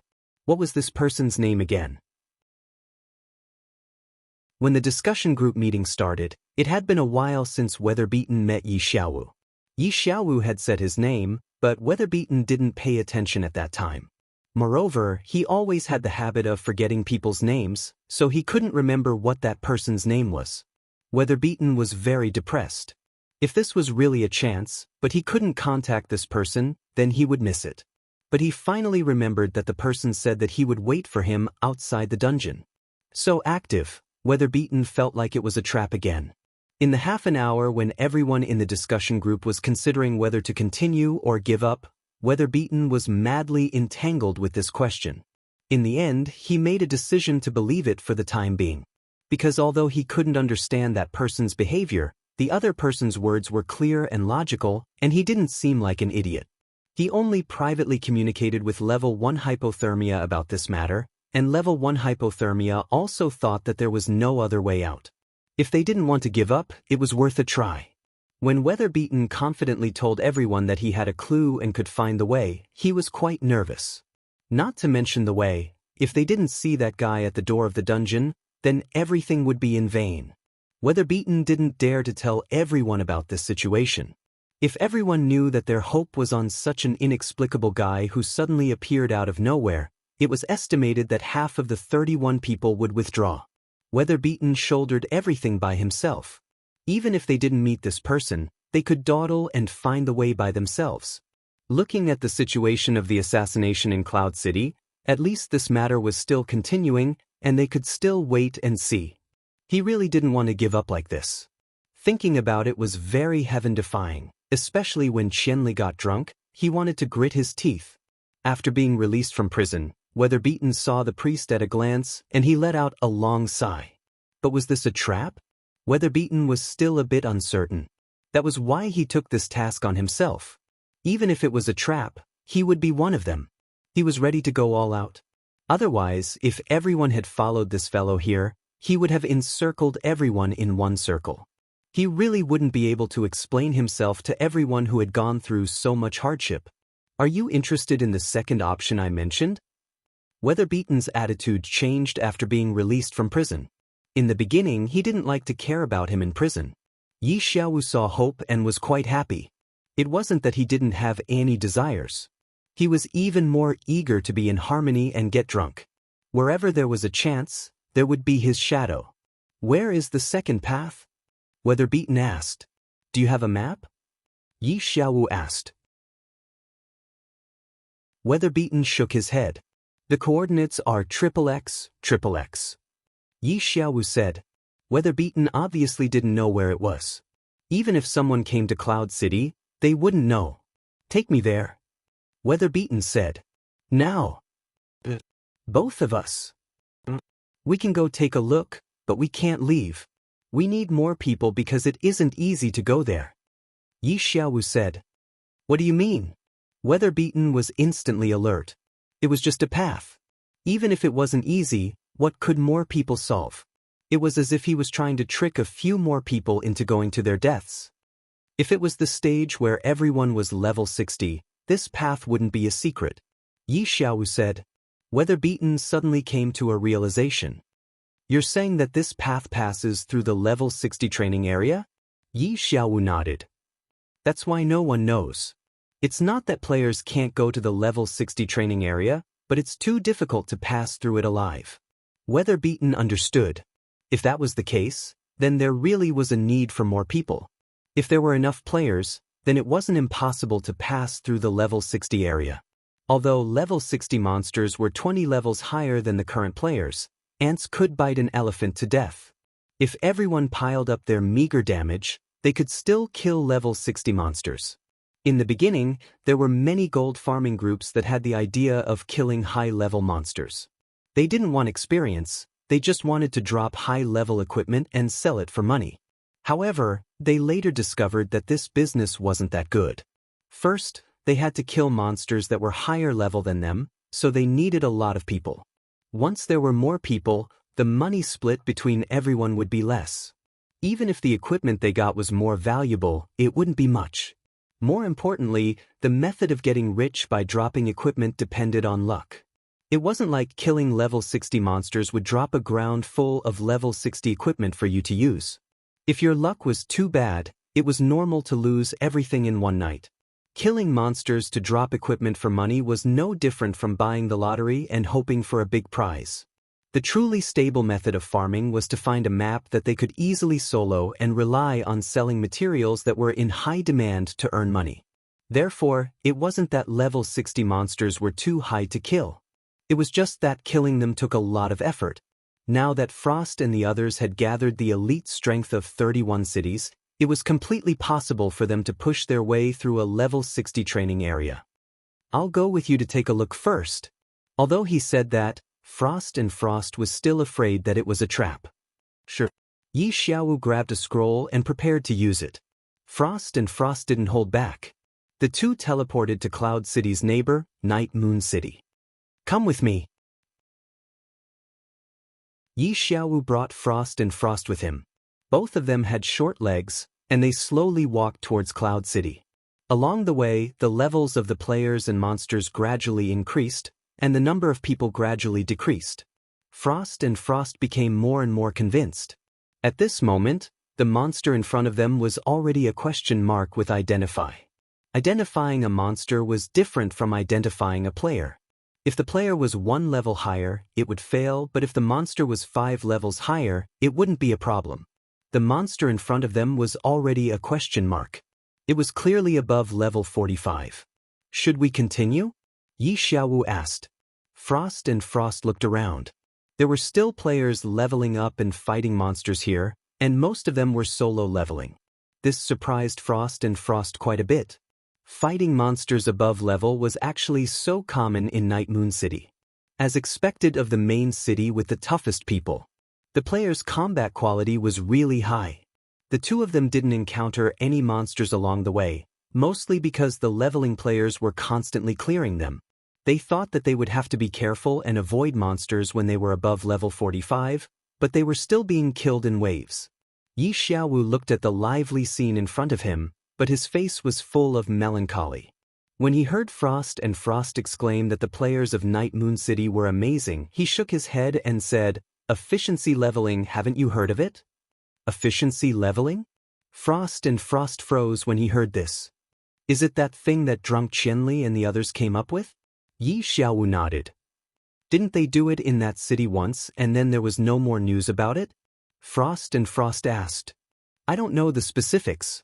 Night Moon City actually has such a large-scale efficiency leveling method. I don't know when they got it, these guys. Frostbite didn't take a closer look before, but now that he saw it, the solo players were all melee fighters, and even the mages were all melee fighters. Their killing speed was worthy of the word efficiency. Any player who saw this scene would be tempted. Frost and Frost couldn't help but want to secretly learn a thing or two. Suddenly, someone shouted, "Where are you two from?" Frost and Yi Xiaowu looked at each other and pointed to the front. We're just passing by. Go there. The players of Night Moon City obviously knew where they were and were immediately shocked. You're going there? Yes. The two of them nodded. Then, the players of Night Moon City looked at each other in bewilderment. To be able to solo monsters above level, one must have an efficiency leveling method. Did these two guys have a higher efficiency leveling method? Someone had already cast identification on them, and they were even more dumbfounded after the appraisal. The mage was great. Although his level wasn't high, his equipment was beautiful. But what about the cleric? With such a trashy level and equipment, how could such a shitty fellow appear in such a high-class place? Are we still going? Yi Xiaowu asked Frost and Frost and Frost. Frost and Frost and Frost's mind was a little adrift. Efficiency leveling method. Chapter 906. Weathered Frost was also an expert. He quickly saw that the speed at which these leveling players killed a small monster was extraordinary. Although they weren't much faster than him, Weathered Frost understood that he relied on his gorgeous equipment to kill monsters quickly, while these people relied on their fighting skills to increase their fighting speed. Such an efficient leveling method had actually nullified the leveling speed advantage that expert players had gained by relying on high-end equipment. This situation left a bitter taste in Frostlord's mouth. Moreover, he also discovered that these fighting methods weren't very useful to him. With his equipment that was much higher than the average players by a large margin, even if he used these techniques, there wouldn't be much substantial improvement. What's wrong? Yi Xiaowu found that Weathered Frost seemed to be very concerned about the efficient leveling method and casually asked. If it weren't for this leveling method, there are too many people here who aren't strong enough to fight the monsters here, Weathered Frost said. That's right. Yi Xiaowu was very depressed. That's why I said that this Qianli always causes trouble in the game when he's drunk. What's the point of having high-level equipment like this? However, as soon as the words left his mouth, he suddenly realized that high-grade equipment wasn't meaningless. With high-grade equipment and a high-efficiency leveling method, he would be able to challenge even higher leveling areas. The use of high-grade equipment wouldn't be erased in the end. The efficient leveling method was something worth paying attention to. Weathered Frost understood that they had already fallen out with very overpowered. Under normal circumstances, they definitely wouldn't be able to obtain this leveling method, but there were still many ways to obtain it. Just like now, after standing here and watching for a while, he more or less understood the knack. Weathered Frost understood the knack, but the players who were leveling up weren't having it. These two people said that they were passing by, but they stood there for a long time without leaving. A player who seemed to be a leader walked over with a displeased expression. You too, if you're passing by, please leave quickly. Weathered Frost was startled, but he quickly understood their intentions. These people wanted the efficient leveling method to be their private secret technique, so they didn't want others to peek and learn it. If they dawdled here, it was very likely that they would have to hand over their weapons. Being well versed in hardships, he was also very tactful. He hurriedly said goodbye to Yi Xiaowu and continued to move forward. Among the leveling crowd, many players were signaling each other with their eyes. Soon, someone secretly followed them. As the area changed, the number of players decreased. Previously, there were level 44 and level 45 monsters among the monsters. Now, however, they were all question marks. The types of monsters had also changed. It was obvious that this was a brand new leveling area. Meanwhile, the number of players grinding here had significantly decreased. Through Weathered Frost's careful observation, he noted that only team players were capable of leveling here. Moreover, grinding monsters was no longer an efficient way to level up. Instead, they had to rely on the team's focus fire. With fewer players, there would naturally be more monsters in the leveling area, making it much more difficult to avoid them. But when he followed behind Yi Xiaowu, he didn't even touch a single monster along the way as he moved forward in a zigzag manner. After paying attention, Weathered Frost quickly discovered that this trash cleric seemed to have a good understanding of the movement range and aggro distance of these high-level monsters. This was why Weathered Frost was able to lead Weathered Frost this far without any problems. This made Weathered Frost feel somewhat incredulous. How could such a low-level cleric be so familiar with the high-level area? Weathered Frost was also an expert in killing monsters above his level. However, even if he thought that this guy could avoid all the monsters in the high-level area, he definitely wouldn't be so confident. Just like this, the cleric finally stopped. After looking ahead, he turned his head and said to Weathered Frost, "This is as far as we can go. If we continue to avoid moving forward like this, I'm not confident that nothing will go wrong." "What level are the monsters here?" Weathered Frost asked. "Around level 52. Yi Xiaowu replied. Weather-beaten Frost estimated that this place was above level 50, because the types of monsters were clearly changing. Along the way, I think you can see that we're continuously heading towards the high-level area, right? From here on out, we'll probably have to kill our way through," Yi Xiaowu said. "After passing through the level 60 area, we'll reach Cloud City?" Weathered Frost suddenly became vigilant. If everyone fought their way through the level 60 area, what if they reached the level 70 area? Fighting monsters 30 levels above them wouldn't be enough even if they had a lot of people. If they weren't careful, the other side might either set up an ambush or try to lure them into a group of level 70 monsters. When that happened, they would be completely annihilated and they wouldn't even have a single PK point. After that, we'll reach the Cloud City area. Yi Xiaowu nodded. The two of them had a smooth journey and walked for more than an hour. Then what about the level 70 training area? Where is it? Weathered Frost didn't hide his suspicions and directly said it. He hoped that the other side could give him an explanation. Level 70? Then it's over there. Yi Xiaowu was still pointing when he suddenly realized that Weathered Frost didn't ask this question for this answer. He immediately laughed and said, "You're afraid that it'll be level 70 after this? No problem, we can try to walk through Cloud City again. Remember the coordinates of your current position. I think that when the time comes, you should be able to determine if there's a level 70 training area between the two coordinates, right?" This method wasn't bad, but Weathered Frost was still worried that the other side was pretending to be calm and bluffing. He immediately nodded, "Okay, let's go to Cloud City." Yi Xiaowu was helpless and rummaged through his bag to pull out another scroll. Weathered Frost saw that this trash cleric was actually a rich person. He didn't feel any heartache for using up one scroll after another. The two of them disappeared in a flash. The two of them had no idea that there were quite a few Moonlit Night City players following them. These Moonlit Night City players were originally from the 10 Guilds Alliance. At that time, Cloud Twilight had relied on his relationship with Sword Demon and Gu Fei to popularize a set of efficient leveling methods. Now that Cloud Twilight was gone and the 10 Guilds Alliance had disbanded, This efficient leveling method had been popularized throughout the guilds. The various guilds that had split off from the 10 Guilds Alliance were now training here. Everyone had a tacit understanding and worked together to protect this hard-earned, efficient leveling method. This time, seeing that these two were actually heading towards the high-level area, the various guilds thought that these two had an even better efficient leveling method. They each sent a thief to spy on them. The thief wouldn't be able to keep up if they were in stealth. However, Weathered Frost and Yi Xiaowu avoided monsters along the way. Their speed wasn't fast, so the thief was able to keep up. However, when they arrived at this place, they didn't show any efficient leveling method. After chatting for a bit, they teleported away. "Fuck, these two are crazy."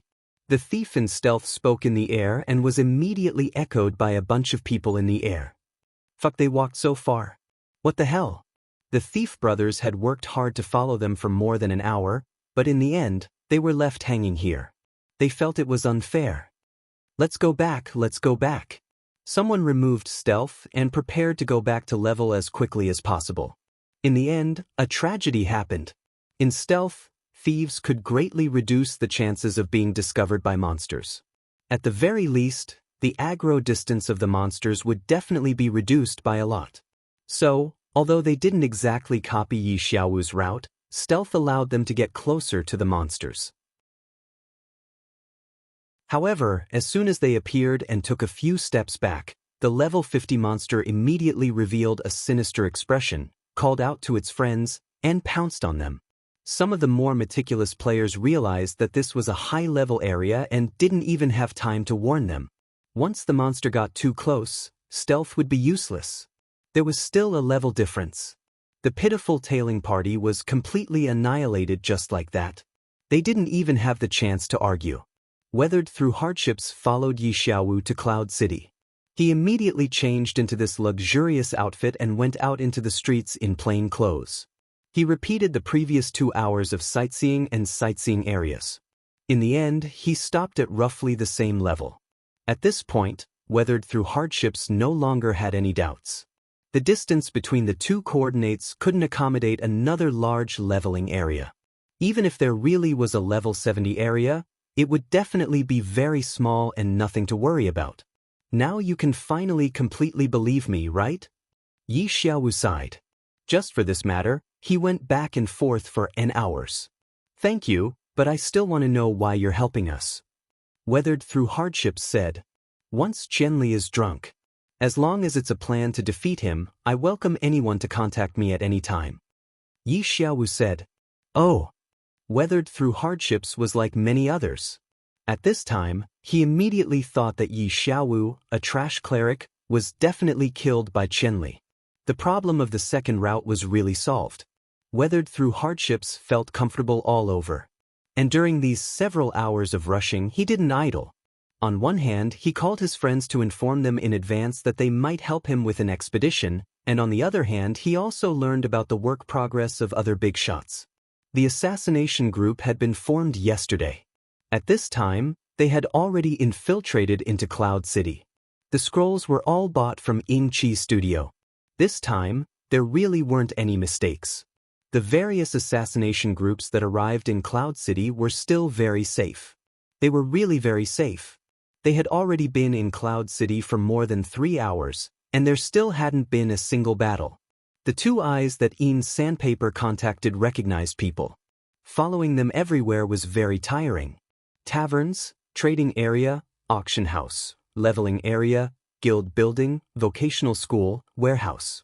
They had gone through all the places where people gathered, but they didn't see a single person who was very OP. These two eyes friend list also had some very OP people.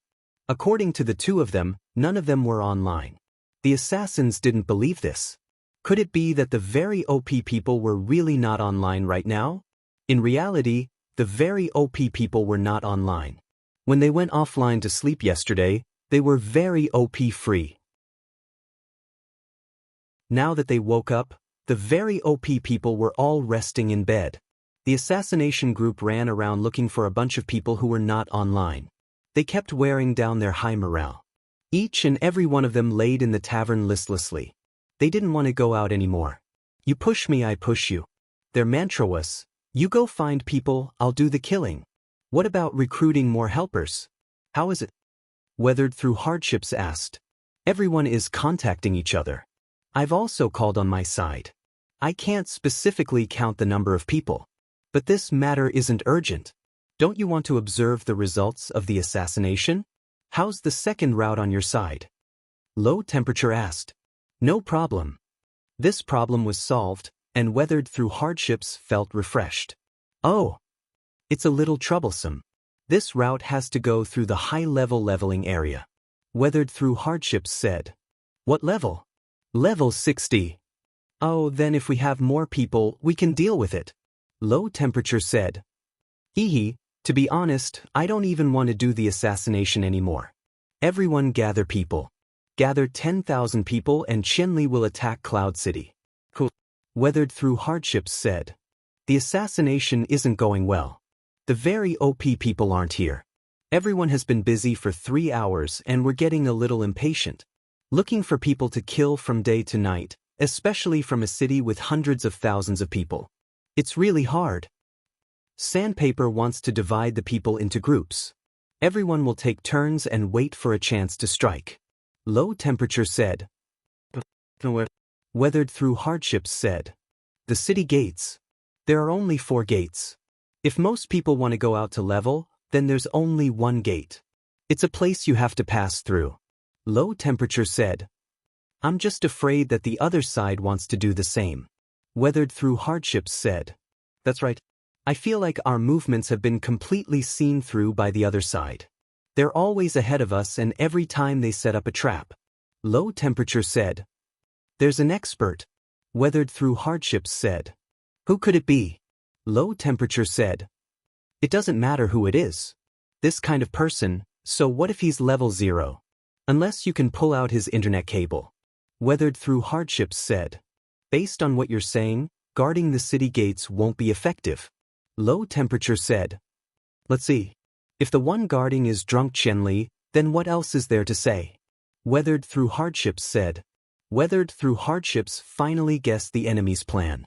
Sandpaper divided the assassins into groups. A small group of people were left to hide at the city gates. The others could do whatever they wanted. These people were all visitors from outside the city. Even if they met face to face, they wouldn't be able to recognize them. They waited and waited.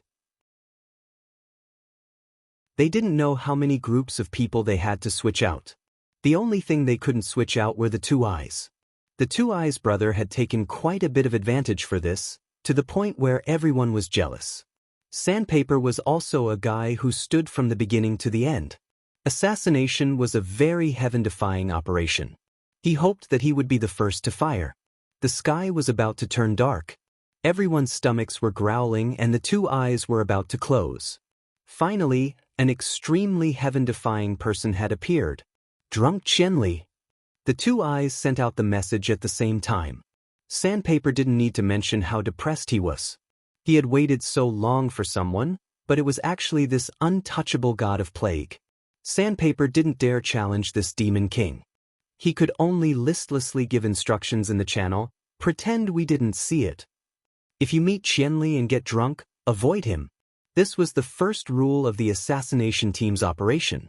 They didn't want to see Qianli get drunk. In the end, Qianli just had to show it to them.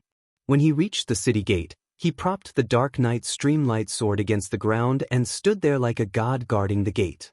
Who in Cloud City didn't know Qianli's drunk? When Qianli appeared, half of the people on the street had dispersed. At this time, they were all at the city gate. It wasn't just Sandpaper's assassination team that wanted to avoid him. The players watched from afar. They didn't know what this god of plague was going to do this time. Someone bravely walked up. Boss Qianli, what's up? Waiting for someone. Gu Fei replied with a smile. Then this gate, can we still leave? Gu Fei was standing in the middle of the gate. The players inside and outside the gate didn't dare to move for a moment. Of course we can. Why can't we leave? Gu Fei was puzzled. Oh, thank you. That person said. What are you thanking me for? Gu Fei continued to be puzzled. The players carefully entered and exited the gate. They followed the traffic rules and drove on the right. They lined up against the wall in an orderly manner. Gu Fei stood in the middle and looked left and right with bright eyes. That son of a bitch! He might have seen through our intentions. Sandpaper quickly thought of this. Then should we retreat? Someone suggested. Let's wait a bit. Maybe he really is waiting for someone? Sandpaper said. So the assassination team didn't move and waited patiently. Finally, someone else came out, waving and howling at Gu Fei from afar. Sandpaper and the others let out a sigh of relief.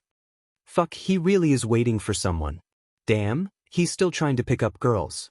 The person who came was Slender Waist Dance. He shouted from 200 meters away. When he arrived next to Gu Fei, everyone was waiting for the two to leave. In the end, Slender Waist Dance copied Gu Fei's stance and stood in the middle of the road with his hands on his waist. What are you doing here? Gu Fei asked. Slender Waist Dance's eyes scanned the surroundings. Waiting for someone. Gu Fei didn't know whether to laugh or cry. He sent a message in the channel. Who told her to come? No one told her to come. She just asked where you were. Sword Demon said. Sister Slender's intuition is very sharp. She already realized that wherever you are, something is going to happen. Yutian Shinming said. So after she asked where you were, she directly went. Unscathed in battle said. Then who told her I was here?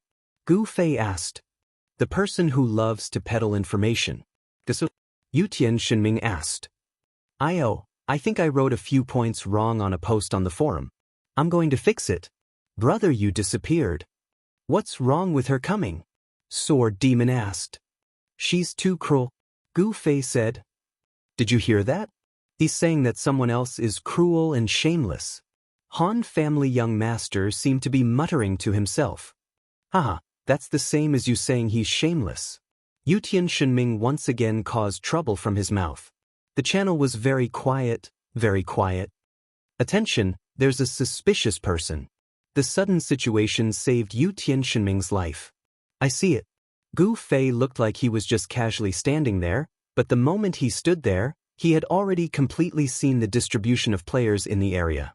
Whether it was new or old, nothing could escape his eyes. At this moment, a few people suddenly stood up and prepared to leave. Han family young master, who was watching from afar, and Gu Fei, who was watching from up close, immediately noticed it.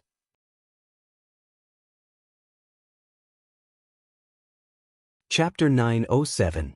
Gu Fei couldn't completely ignore Slender Waist Dance. Seeing the situation, he immediately nudged her and pouted in that direction.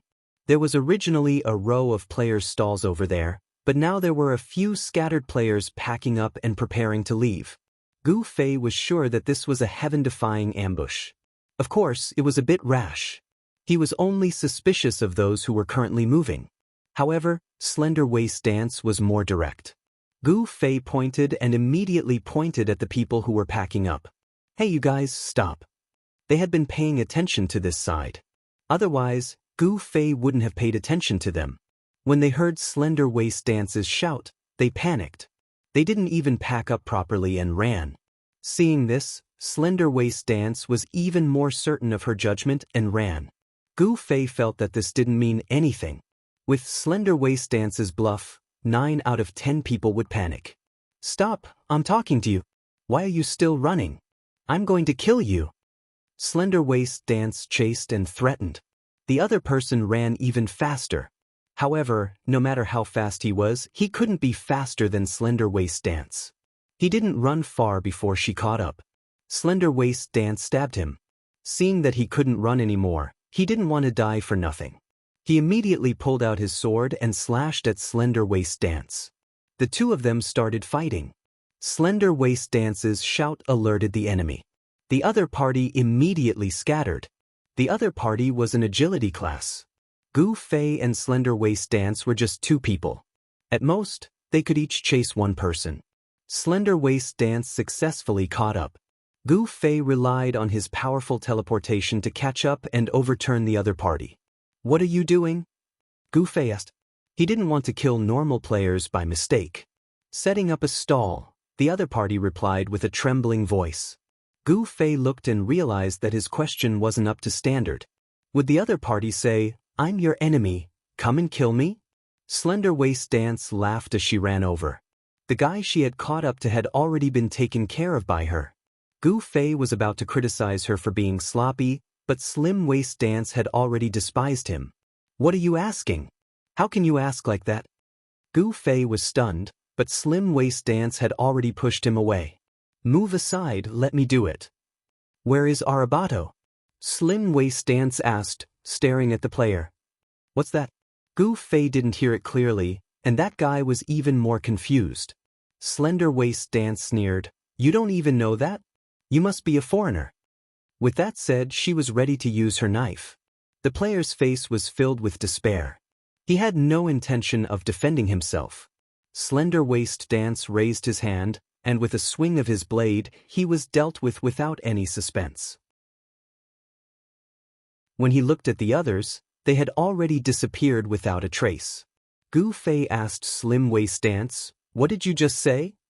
I pretended to ask a question that all Cloud City players should know to test his reaction. Look at him, you can tell he's not from Cloud City, so he definitely isn't a good person. Slim Waist Dance said. When Gu Fei heard this, he felt that this little trick made sense. However, he said, something that only Cloud City players know, you don't have to make it up, right? There should be something like that, right? How would I know? I'm not from Cloud City. Slim Waist Dance rolled her eyes. What would a native like you know? Gu Fei thought about it, but he couldn't think of a reason. This kind of thing that the players of the main city knew, but outsiders didn't usually had to be found in the main city's most memorable must-do quests. The problem was that Gu Fei wasn't a quest junkie. In his mind, the must-do quests were wanted quests, so he really couldn't think of a question like this. The other brats ran pretty fast. Slim Waist Dance looked around, and the others were nowhere to be seen. Yeah. Gu Fei replied and returned to the city gate. They all ran. Why are they still here? Slim Waist Dance was puzzled. What if that's what they want you to think? Gu Fei laughed. Playing mind games. But it does make sense. Slim Waist Dance nodded and continued to pose with her hands on her waist beside Gu Fei. Sandpaper and the others had tears streaming down their cheeks. Indeed, this was his plan to lure the tiger away from the mountain. He saw that Qianli was drunk, and this plan was targeted at them. Therefore, he managed to convince a few people to retreat, wanting to trick Qianli into thinking that they had left. Who knew that Qianli wouldn't fall for this little trick? After killing 2 people, he stood back up. If this continued, they would be squatting here for nothing. What was worse was that if they had retreated together and sacrificed 2 people, they could have escaped with their lives. But if they moved now, they might lose another 2 people. Gu Fei and Slim Waist Dance's gaze darted left and right.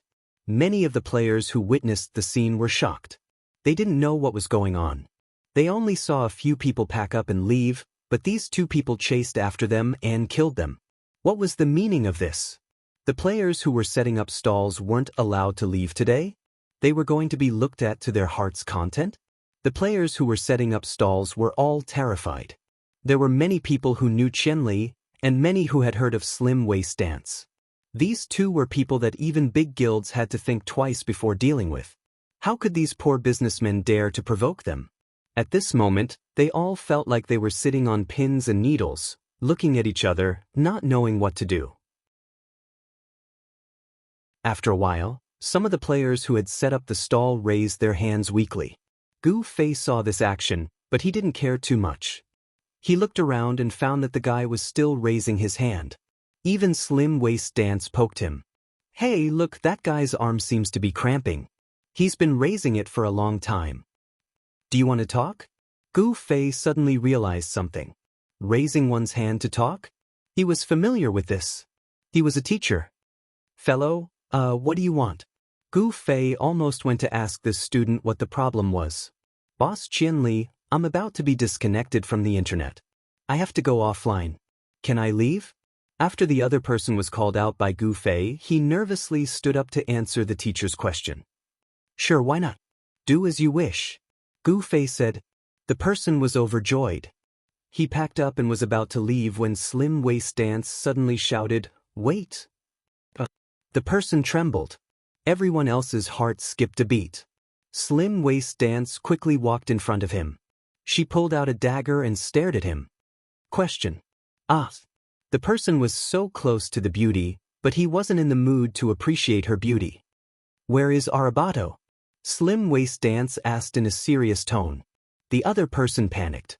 Could it be that the reason those two died was because they answered this question incorrectly?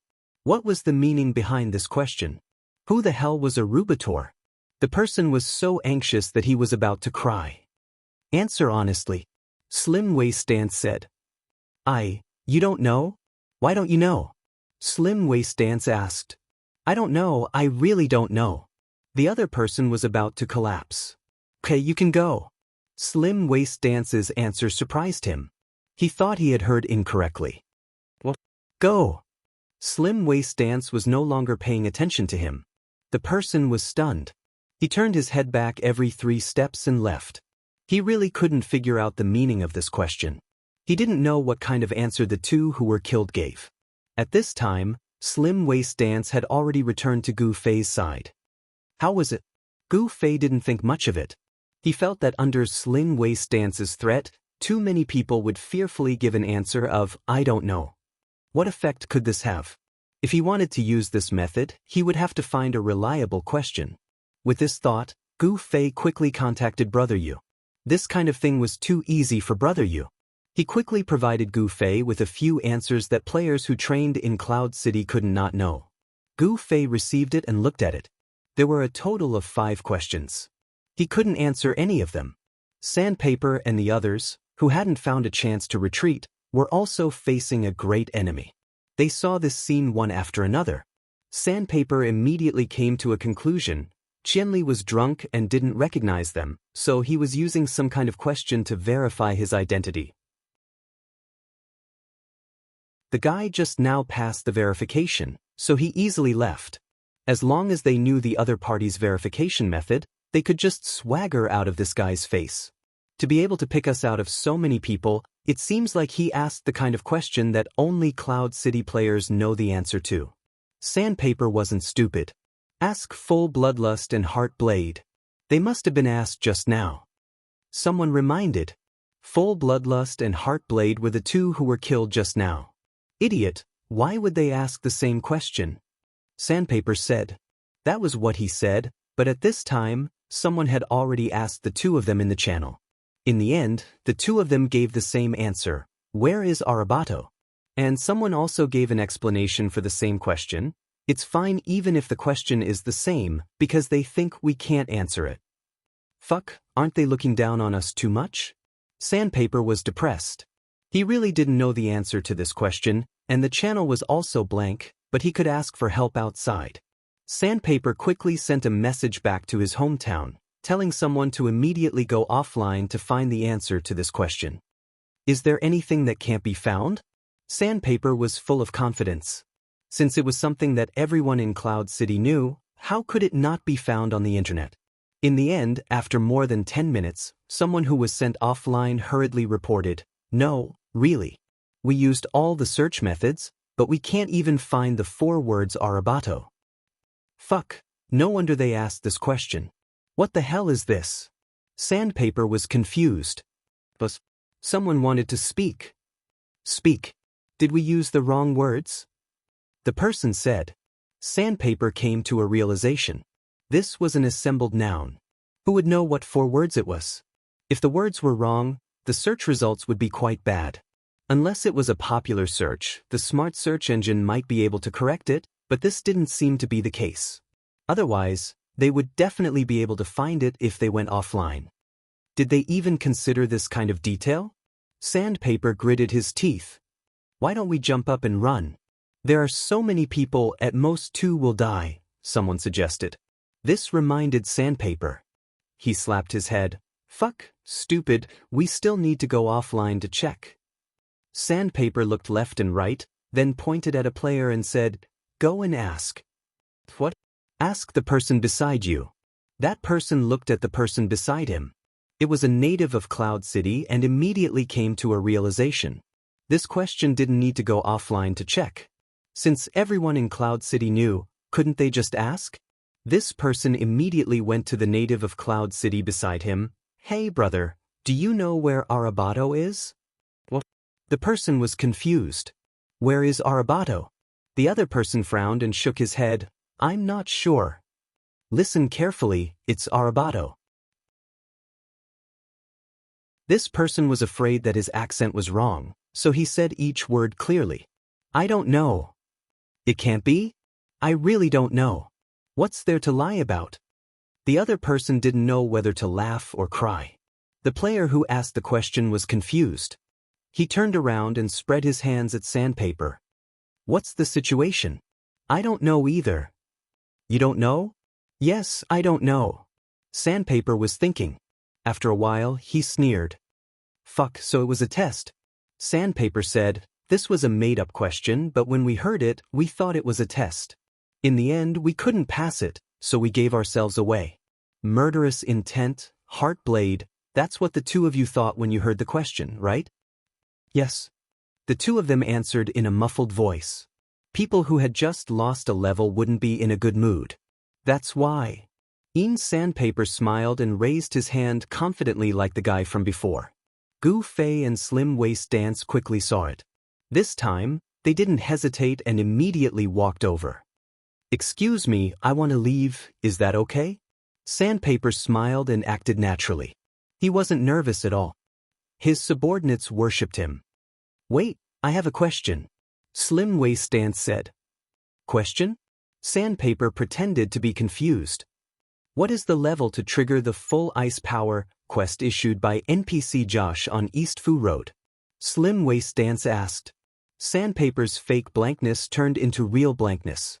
The confident smile hidden under the blankness quickly stiffened, and stiffened. What did you say? Sandpaper forced himself to ask. What is the level to trigger the full ice power quest? Slim Waist Dance repeated. I'm sorry, I don't think I've done this quest before, so I'm not too sure. Sandpaper said. Oh. Gu Fei and Slim Waist Dance raised their eyebrows. According to Brother Yu, if a Cloud City player didn't know any of these 5 questions, then he was definitely an idiot among rookies. Gu Fei almost exploded, but this time Brother Yu didn't make a mistake. He quickly added that people like Gu Fei, who had a different gaming philosophy than normal players, were not included. An idiot among rookies? The two of them muttered to themselves. They didn't come to a conclusion too early, or else they wouldn't have prepared 5 questions. Next. Slim Waist Dance said. Arabato, Arabato, Arabato, Arabato, Arabato. Sandpaper chanted in his heart. How much is the Flower Street vendor Lakamon's silk wrist guard? Slim Waist Dance asked. I've never used this equipment before, so I'm not too sure. Sandpaper's forehead was about to break out in sweat. He even noticed that the surrounding players who heard the question were looking at him with a strange gaze. It was clearly a gaze that looked at an idiot. Wooden Sugar Street crippled old man, what's the requirement for the water used to make tea? Slim Waist Dance directly asked the third question. This time, Sandpaper didn't pretend or put on an act. He suddenly turned around and ran. But Gu Fei had already prepared for this when he couldn't answer the first question. At this time, if he wanted to escape from Gu Fei, he didn't even have a 1% chance. Gu Fei slashed down. Sandpaper could only see sword flashes in front of him, behind him, left, right, everywhere. He didn't know where to go. But in this split second of hesitation, the sword had already slashed down on his body. Gu Fei was shocked. He's an expert. The thief actually didn't get insta-killed. He was definitely an expert. Gu Fei's judgment was very clear. Leave it to me. Slim Waist Dance was also someone who liked to kill experts. In fact, everyone liked it. The satisfaction was there. Next time, speak faster. Gu Fei sighed. Sandpaper was already dead, killed by Gu Fei's palm strike. Lightning palm. Fuck. Slim Waist Dance was helpless. At this time, Gu Fei's eyes were already focused on the group of people beside Sandpaper after he died. Do you guys know how to answer the question just now? Gu Fei was full of smiles. The group of people immediately had sweat on their foreheads. Suddenly, they stood up and ran. Dual Flame Flash turned around, but they weren't experts, so it was very tragic. In an instant, they all fell down. Some of the Cloud City players were brushed by Gu Fei's sword and their hearts almost jumped out of their chests. But Gu Fei's attacks were accurate. They were the ones who stood up and wanted to run. The other players weren't affected at all. There was still one survivor. When Gu Fei's sword was about to reach him, he jumped over. Slim Waist Dance thought that it was specially left for her. She was very touched. Wasn't killing people his life? And now, he was giving some to her. Slim Waist Dance was about to accept it, but Gu Fei waved his arm to stop her. This person looks a bit familiar. Slender Waist Dance was so speechless that tears streamed down her face. She had been overthinking things. "What's your name?" Gu Fei asked that person. That person didn't say anything. His expression was calm. It seemed like he had completely understood and knew that he couldn't avoid death no matter what. Where have I seen him before? Gu Fei thought hard and even pulled Slim Waist Dance to think. What do you think? I don't know him. Slim Waist Dance said. I don't think I know him either, but I've definitely seen him before. Gu Fei said. You've killed him before? Slim Waist Dance asked. Oh. Gu Fei immediately had a deep impression of him. He pointed at that person, but after a while, he turned around and said to Slim Waist Dance, I really can't remember his name. He used to be in Against the Heavens, but he was just someone from the studio, right? What was his name again? Nostalgia. The other party replied helplessly. He's called Nostalgia. You actually forgot about him? That's too ironic, huh?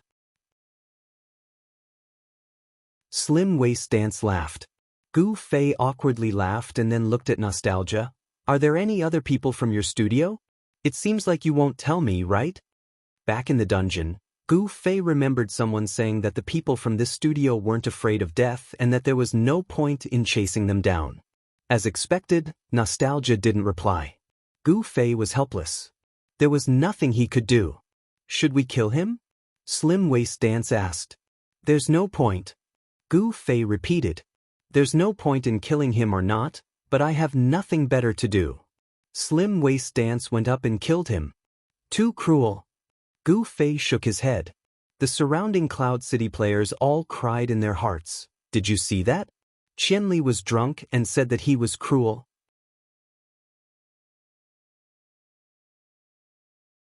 Chapter 908. As the saying goes, one wrong move and the whole game is lost. At the Archer resurrection point in Cloud City, Sandpaper really wanted to cry. But after his subordinates were sent over, Sandpaper could only pretend to be strong. He stepped forward and patted their shoulders one by one. This time it's my fault. I didn't expect Qianli to be so despicable. He even changed the exam questions at the last minute. The question was Slender Waist Dance. Someone reminded Sandpaper. The most vicious thing is a woman's heart. I also neglected this point. Sandpaper's voice was a bit hoarse. How are the brothers? Sandpaper looked at the other archers. They were all in their group at the time. Those who can die seem to be dead. One of them replied. If they were dead and hadn't been seen, then there was only one reason. The thieves weren't at this resurrection point. They were at the Thieves' Guild. Damn it. Sandpaper angrily kicked a hole in the ground. What's the situation over there now? Sandpaper asked in the comms channel. Other than the person who had been exposed and killed, there was another group of people lying in ambush at the city gate. Sandpaper's arrangement was quite meticulous. They weren't all piled up together, but they weren't too far apart either. They could take care of each other if anything happened. There was a chance to take care of each other in this incident. For example, the two brothers who died at the beginning. Everyone could have taken advantage of that opportunity to escape. But Sandpaper was too confident and played tricks on the other side. Who knew that the other side wasn't so shallow and played him instead. In the end, he confidently ran over to answer the questions, thinking that he knew the answers. But he couldn't stop the other side from changing the questions at the last minute. With one wrong answer, not only did he die, but he also implicated a group of brothers. Sandpaper still patted the other side's shoulders to cheer them on. He was quite thick-skinned. At this time, he asked about the situation over there, but there was no reply.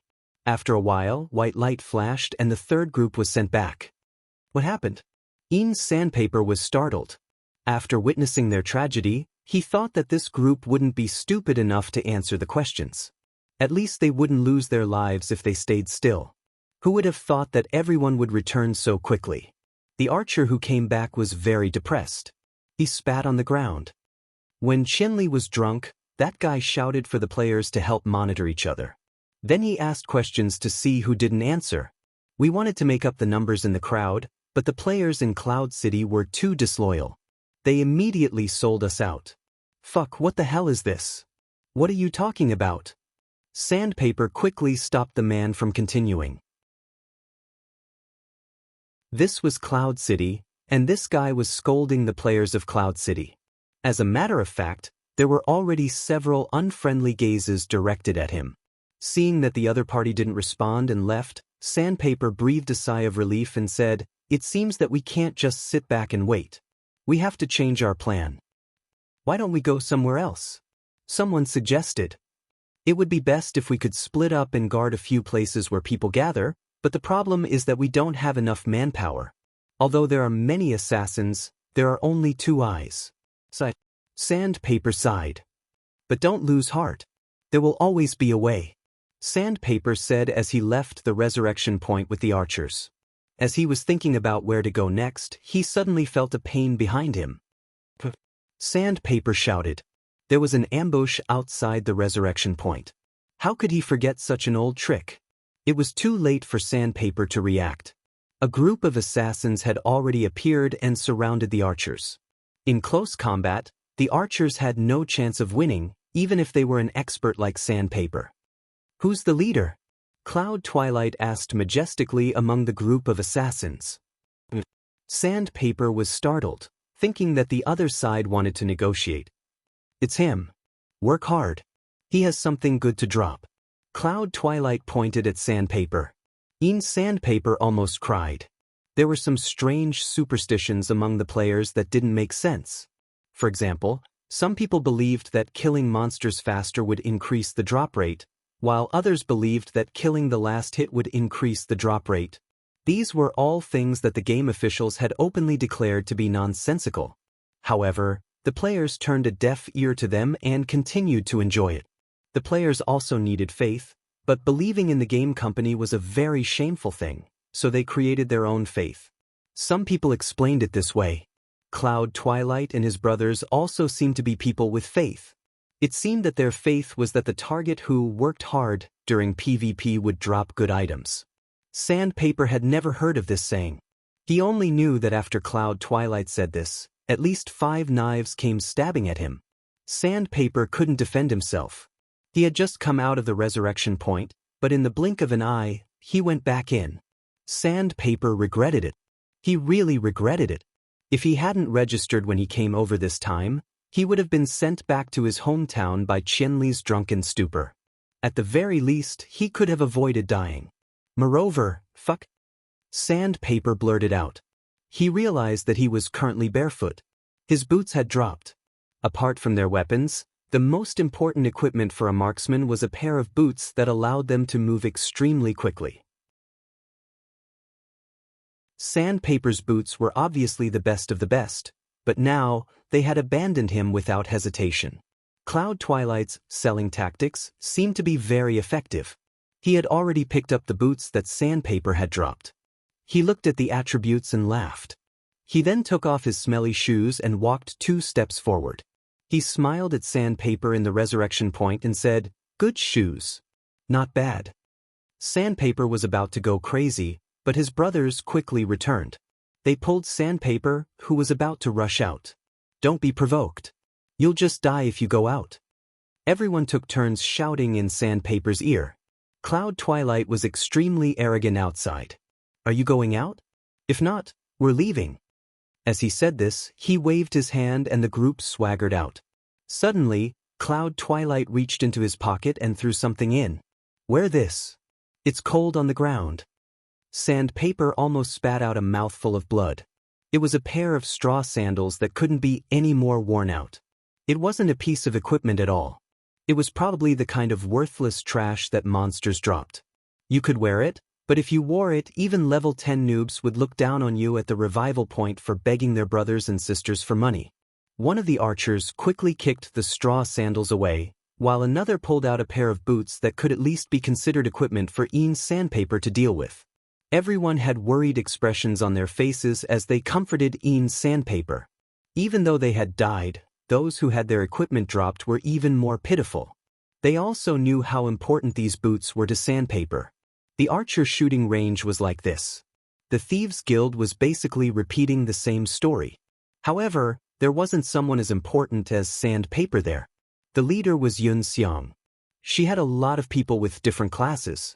It was obviously more troublesome to deal with thieves than archers, whose weaknesses were more obvious. But in the end, they took down their opponents with 0 casualties. The ambush was well designed and targeted. The thieves walked out together and were immediately surrounded. Yun Xiang waved her hand and the mages sent them back the way they came. They couldn't escape even if they used speed and stealth. Damn, why are they all men? Fireball shook his head in dissatisfaction. He leaned against the door of the Thieves' Guild and roared, "Hey, do you have girls in your guild? Do you dare to send some? Do you dare?" Before Fireball could finish, Yun Xiang covered his mouth and dragged him away. She explained to the spectators, "Roam the world and squat people. If there's nothing to do, just dodge." One of the girls saw through it immediately. That perverted brat is a playboy. He's the only mage in that shameless guild. I know him. Fireball was overjoyed and struggled to say, I'm a human too." "Beauty, do you have time to go to Yunjiao Lake for supper? I'm a level 37 chef." "Take it away, take it away," Yun Xiang yelled. A few strength-based players hurried over to take Fireball away. "I told you not to let this guy come." Yun Xiang wiped her sweat. "Only Boss Qianli can take care of him," someone said. Boss Qianli can take care of him." Yun Xiang sighed in admiration. Only Qianli could take care of such a shameless guy when he was drunk. She was far from it. "What about us now?" someone asked. "Want your life 3,000 Mizelestin? You two stay here and keep watch. The rest of you, follow me to the back street." Yun Xiang waved her hand and brought people to see if there was another chance. However, they hadn't even taken a few steps when Want Your Life 3,000 shouted, "They're gone. Teleport." "They're all gone?" Yun Xiang looked at the resurrection point. Not a single one left. Want Your Life 3,000 was certain. Then let's maintain the status quo. Yun Xiang led everyone to lie in ambush outside the Thieves' Guild. Professions that were suited for sneak attacks had to have high mobility. They were either thieves or archers. Therefore, the Han family young master had already made arrangements for these 2 resurrection points. Even though they were already exposed, staying behind was still a restriction. Those who died and came back had to either go offline or use scrolls to escape. There was no other choice. Fuck! Ian's sandpaper roared into the sky in the wilderness of Cloud City. He didn't fly back to his hometown. Instead, he erased his coordinates and teleported. Flying back to his hometown meant that he would have to come back. Whether it was using scrolls or walking, it was painful. Therefore, he chose to hide in the wilderness. Ian's sandpaper had 3 archer companions beside him. He didn't know where the others went. Blank scrolls teleported randomly. 2 scrolls randomly teleported to the same place. The probability was close to 0. This place was desolate. Ian's sandpaper and the others were unfamiliar with this place. They were lonely and bitter. The world was huge, but they had nowhere to go. "What do we do now?" someone beside him asked. "It's hard to succeed in an assassination." Ian's sandpaper was in pain. The others were silent. "All our actions are predicted by them. How can we win?" Ian's sandpaper said. "Then what do we do?" "Looks like there's only one solution left. Let's organize a large group of people and find the second path. As long as we have enough strength to suppress them, it doesn't matter how fast they are." Ian's sandpaper said. "But I heard that last time in Cloud City, There were tens of thousands of people gathered to eradicate a very overpowered player. In the end, they were forcibly wiped out by Qianli in a drunken stupor. In the days of lurking in Cloud City, these guys had heard a lot of information. I know. It's the time when his PK value was so high. Ian Sandpaper said. Yeah. But we're different from those tens of thousands of people. Those tens of thousands of people are led by 2 level 6 guilds in Cloud City. The others are just a motley crew. What about us? We're from 31 main cities. 31 main cities and 31 level 6 guilds. Qianli can beat 2 level 6 guilds in a drunken stupor. Can he beat 31 guilds? Can he? Ian Sandpaper began to roar again. Boss, calm down. The others hurriedly advised. There are now 26 guilds. Someone reminded. He can fight against 26 families? Can he? Ian Sandpaper roared again. No one dared to stop him. Ian Sandpaper was done roaring. He sat down on the ground and finished his friend list. His tragedy and Weathered Sandpaper's comedy happened almost at the same time. Not long after Weathered Sandpaper confirmed the second path with Yi Xiaowu, he was scared shitless by Gu Fei. Now that he had found the second path, he could at least continue using his tyrannical strength. This was already the last shred of comfort for Ian Sandpaper. The guild had become their last hope. As for themselves? Bullshit, it's only been 2 days, and they've all lost levels to the point where they don't even look like ghosts anymore. Level 40, the starting level 40. In their minds, this was a very, very low level. In their minds, level 0 to 40 were all noobs. But now, many of them stood at the peak of noobs. Alright, hurry up. Ian Sandpaper lay in the wilderness and looked up at the sky. He was looking forward to more support from his friends. More reliable friends. The 25 VIPs all received the news that Ian Sandpaper's assassination had failed. Everyone understood that it was time to make the last move. Unless it was absolutely necessary, they weren't willing to take this path. This was a path of favors, a very big favor. There would be many friends, friends of friends, friends of friends of friends. In short, the favors of all the people in the network would be borrowed and used. What was it for? They couldn't give an accurate answer. Was it for Ingqi's reward? Impossible. Was it to avenge their brothers who had been sacrificed? A little, but mostly because he was angry. He was angry because he didn't want to steam the steamed buns. This matter had started because of the steamed buns. But now it had become a fight of personal feelings. Everyone was unable to swallow the humiliation of being beaten to a sorry state by someone who was extremely heaven-defying. Those who could bear it and didn't want to fight over personal feelings had already quit. Is everyone ready? Weathered Sandpaper sent a group message. The answer was unanimous. Then, let's set off overnight. We'll first meet up at Moonlit Night City and then rest. Tomorrow, we'll break through the second path and head straight for Cloud City. Weathered Sandpaper announced. The elites of the 26 main cities were dispatched. They began to move towards the same goal. Although many of them weren't willing because of a favor, everyone gathered together and moved forward for the same goal. Defeat Weathered Sandpaper. Everyone knew the purpose of their trip. They also heard the reason behind it. Although they didn't understand, everyone had a reason they couldn't refuse. Brothers, friends, it was also because of this reason that they gathered together. Cloud City suddenly became very quiet. After Ian Sandpaper's order, the assassination had all stopped. The assassins and archers who were hiding suddenly became citizens and lived harmoniously with the players of Cloud City. They were waiting for the arrival of a bigger storm. They felt like they could already see the sky of Cloud City filled with dark clouds. The number of people gathered by the VIPs was quickly tallied. There were a total of 12,257 elites from the 26 main cities. On average, each of them mobilized almost 500 people. Level 1 Hypothermia said. The players of Cloud City are so lucky. Weathered Sandpaper exclaimed, they've seen the peak of individual strength in the game. Now they'll see the peak of team strength. Even the 10 Guilds Alliance was insignificant in front of us, right? They're not on the same level at all. Level 1 hypothermia said, these 10,000 people can be said to be at the peak of their respective main cities. Is it finally starting? The boss of Ingenious, Matchless Sandpaper, quickly received the news after the main city's team set off. His information network was undoubtedly accurate and fast. How's the inventory going? Matchless Sandpaper turned around and asked Five Nights. It'll all be done today. Five Nights' eyes were red, obviously caused by staying up all night. You've worked hard.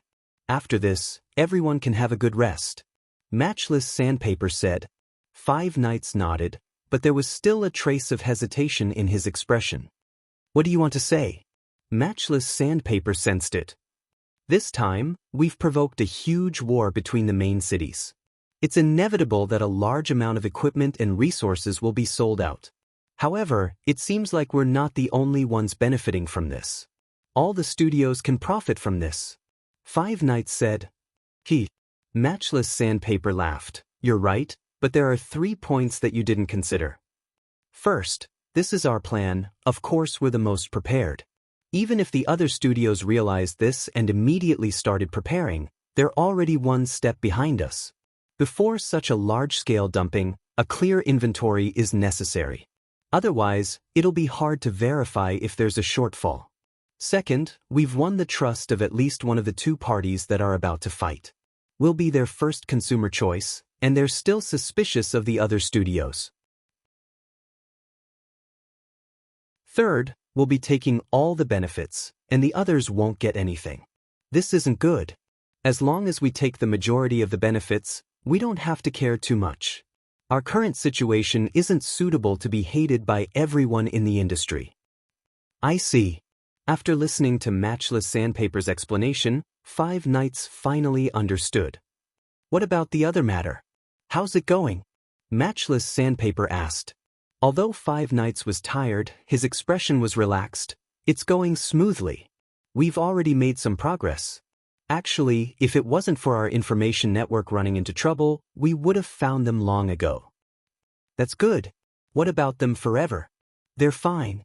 They're probably leveling up. Five Nights said. They don't need to get involved in the business. I've been investigating a few people recently.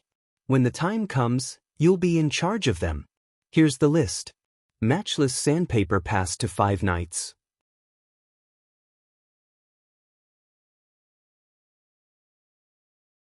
Chapter 909. Five Nights took the note from Matchless Genius and glanced at it. He had interacted with almost all of the names written on it. That's right, these people were all second-string employees who chose to stay in Inch Studio. Some of them were in charge of First City, some were assistants, and some didn't even have a position yet, but they were all professionals who treated the studio as their career. These people were handpicked by Matchless Genius during this period of time. Five Nights knew that his boss had been very busy during this period of time and had been online for an unprecedented amount of time. Gather these people quickly and convey to them our intentions for the upcoming work.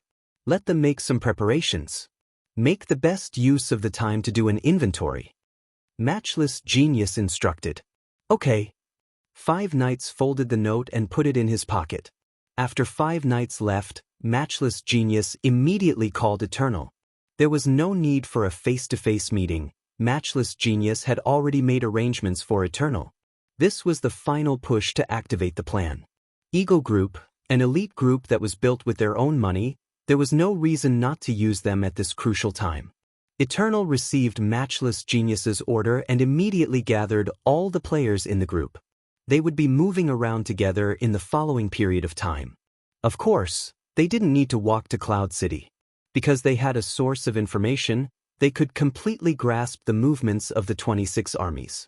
They would rest at the most suitable time and teleport to Cloud City at the most suitable time to stir up trouble. When Eternal heard about their mission, he felt a chill down his spine.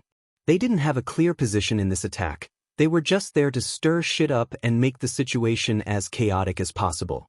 Based on the current situation, Cloud City was definitely weak. They might even need to fight on the same side as Qianli and his gang. Always mourned for their helplessness. If they weren't hired by their boss, they would have been more than happy to go to Cloud City and cause trouble for against the heavens at their own expense. After all, they had been in the game for so long, and the ones who made them suffer the most were against the heavens and 1,000 miles drunk.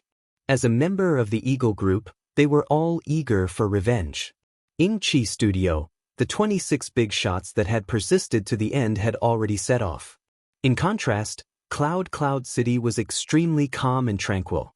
Gu Fei's domineering combo, the members of the Thieves Guild and the Archer shooting range who were stationed at the two main revival points, as well as the other city gates, warehouses, revival points and other areas that were patrolling to monitor the situation, did not find anything. As the decision-makers, the Sword Demon, the Han family young master, and the others did not dare to conclude that the other party's attack had ended based on this information. However, judging from the fact that the members of the two main resurrection points had teleported away, the other party's operation had at least come to an end.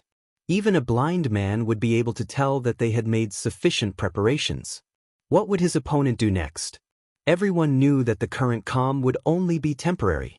People like Brother Yu had already unreservedly put on a worried expression for everyone to see, hoping that they would come up with a plan soon. Passively defending like this wasn't a solution. After all, not everyone enjoyed this kind of struggle in the game. Currently, only Drunk Qianli and Slender Waist Dance were 100% interested in this. The others more or less missed the days of quests, leveling up, farming equipment, and picking up girls. Piking every day was very stressful. I have the latest information, the Han family young master suddenly said. The core members of the decision-making group now know that young Master Han regards Yunting Studio as an important source of information for him. Once there is this kind of news that no one knows, but he is the first to know. Needless to say, it is sent by Yunting. Yunting Studio was originally far inferior to Yingqi in all aspects, but this time, they had poached almost all of Yingqi's first and second string members. To a certain extent, it was equivalent to sharing Yingqi's information network. In fact, it was even more extensive than Yingqi's. This was all thanks to the network of these first and second string members. Yingqi was working hard to repair their system, but Yunteng was also using this time to share all of Yingqi's resources. Such a huge information network couldn't be restricted by a single sentence from unparalleled genius. At this time, Yunteng received the news almost at the same time as Yingqi when the major guilds in the main cities began to move. Thus, the information exchange between Nitrite and the Han family young master began again. Hey, what are you busy with? Some of the armies of the 26 main cities hadn't even left the main city gates yet, but they already knew that they were coming to cause trouble. 26 cities, each city has about 500 players, all of them are the elites of the major guilds, and they are coming to our Cloud City. The news that the Han family young master said was enough to make Brother Yu's face turn pale. How could they not know that this army of 10,000 people was completely different from the army that was gathered by the Unchung Mutsu and the Black Index Finger? What should we do? Comrade Brother Yu was indeed very anxious, but it didn't take more than 3 seconds for his worry to turn into joy. With so many people, they definitely couldn't have used the teleportation scroll. If they came on foot, we can throw a pocket formation at the Dark Dragon Mountain range and take in all of them. The Han family young master looked at him with disdain. How could they not think of this? Since they dared to take this path, they must have the corresponding countermeasures. Could it be that they found another way to get to Cloud City? Brother Yu said. Even if there isn't a second path, there are many ways to teleport a portion of the scattered troops to support them, or to kill time at the mountain pass. Can a broken road really suffocate 10,000 people to death? If the Han clan's young master's words had been heard by those who had been through thick and thin, they would definitely feel extremely ashamed. That fellow ink sandpaper had made it sound like there was no way out of this treacherous single-plank bridge, causing them to fumble around in search of a second exit. However, after the army of more than 10,000 people gathered, this problem was not difficult to solve. Some people had already thought of a way to break through the defense of the road. However, now that the second path had been discovered, the original plan could not be changed. To be able to gather such a powerful army to kill monsters 20 levels higher than them was a once-in-a-lifetime opportunity.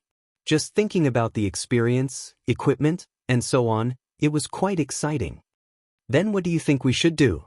When Brother Yu saw that his idea was seen as childish, he could only ask this god for advice. We don't have anything to do now, everyone can do whatever they want. Can't you see that we're still hurrying along? Even if we want to entertain guests, it's still early. Han family young master said. But, Brother Yu still wanted to say something, but Unscathed in Battle had already pulled him back. Ignore him. If he has the guts, then when the time comes, don't let us do anything. Let's see if he can just open his mouth and force these 10,000 experts to retreat. Unscathed in Battle thought that this time, Han family young master would have to restrain himself. After all, no matter how smart he was, it was still up to them, the combatants, to carry it out. Was he really going to negotiate peacefully? In the end, Han family young master only laughed and said disapprovingly, "Just wait and see." Fuck, is what he said true? While Unscathed in Battle was astonished, Han family young master had already gone out to get some alcohol. Brother Yu also didn't understand.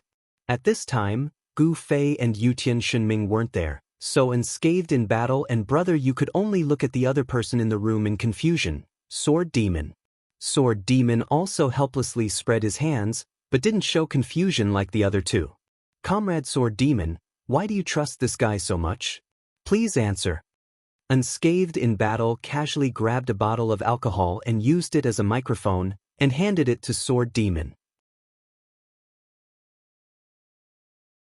Sword Demon smiled and pushed the microphone away, saying, "At least in all the years I've known him, I've never seen him drop the ball at a crucial moment." Has he always been meticulous? Brother Yu asked. Not that exaggerated, but he definitely isn't as careless as you see. He's definitely prepared. Sword Demon said. Prepared? How come we don't know? Unscathed in Battle said. If he needs everyone's cooperation, of course he'll say it. Sword Demon said. I'm just afraid that by the time he says it, we'll already be under his blade. Unscathed in Battle said. Don't worry, even if that's the case, I'll still be in front of you. Sword Demon said as he patted Unscathed in Battle. I think it's better to let Qianli block in front. After Unscathed in Battle said this, the three people couldn't help but laugh. Actually, I'm really looking forward to seeing what kind of trick he has up his sleeve this time. If it was me, I'd have no other choice but to run. Brother Yu said. He'll probably send those guys from Sword Without Oath out as cannon fodder. Unscathed in Battle tried to figure out the dark side of Han family young master. If he can mobilize all the players in the city, 10,000 elite players. Sword Demon, what do you think will happen? Brother Yu didn't have much confidence in his ability to evaluate battles. Both sides will suffer. Sword Demon said. See? This is that guy's goal. The people that come will all die, the people in Cloud City will all die, and will hide in the back. From now on, Cloud City will be our world. Despicable. Too despicable. As expected, he only needs to move his mouth to settle things. Unscathed in Battle felt that they had already seen through Han family young master. If that's the case, what if another 10,000 people come? What will happen? Sword Demon asked. In the end, this still won't solve the problem from the root. Brother Yu understood Sword Demon's meaning. What exactly will happen? Unscathed in Battle's eyes were filled with confusion. This information wasn't told to the many players in the guild. In the end, only the old core members like Child Elite Group and the more active members like Yun Zhongmu and Yun Xiang knew about it. Everyone kept their mouths shut and didn't know how to solve it. It was quite painful for them to hold it in. Only Gu Fei was carefree. After hearing Han family young master say that the other side wouldn't make any movements during this period of time and could move freely, he carried his sword and patrolled the streets of Cloud City. As for the 10,000 experts that were about to arrive, Gu Fei felt gratified. It's good that they're all here. I really hope that all the experts in the world come to Cloud City.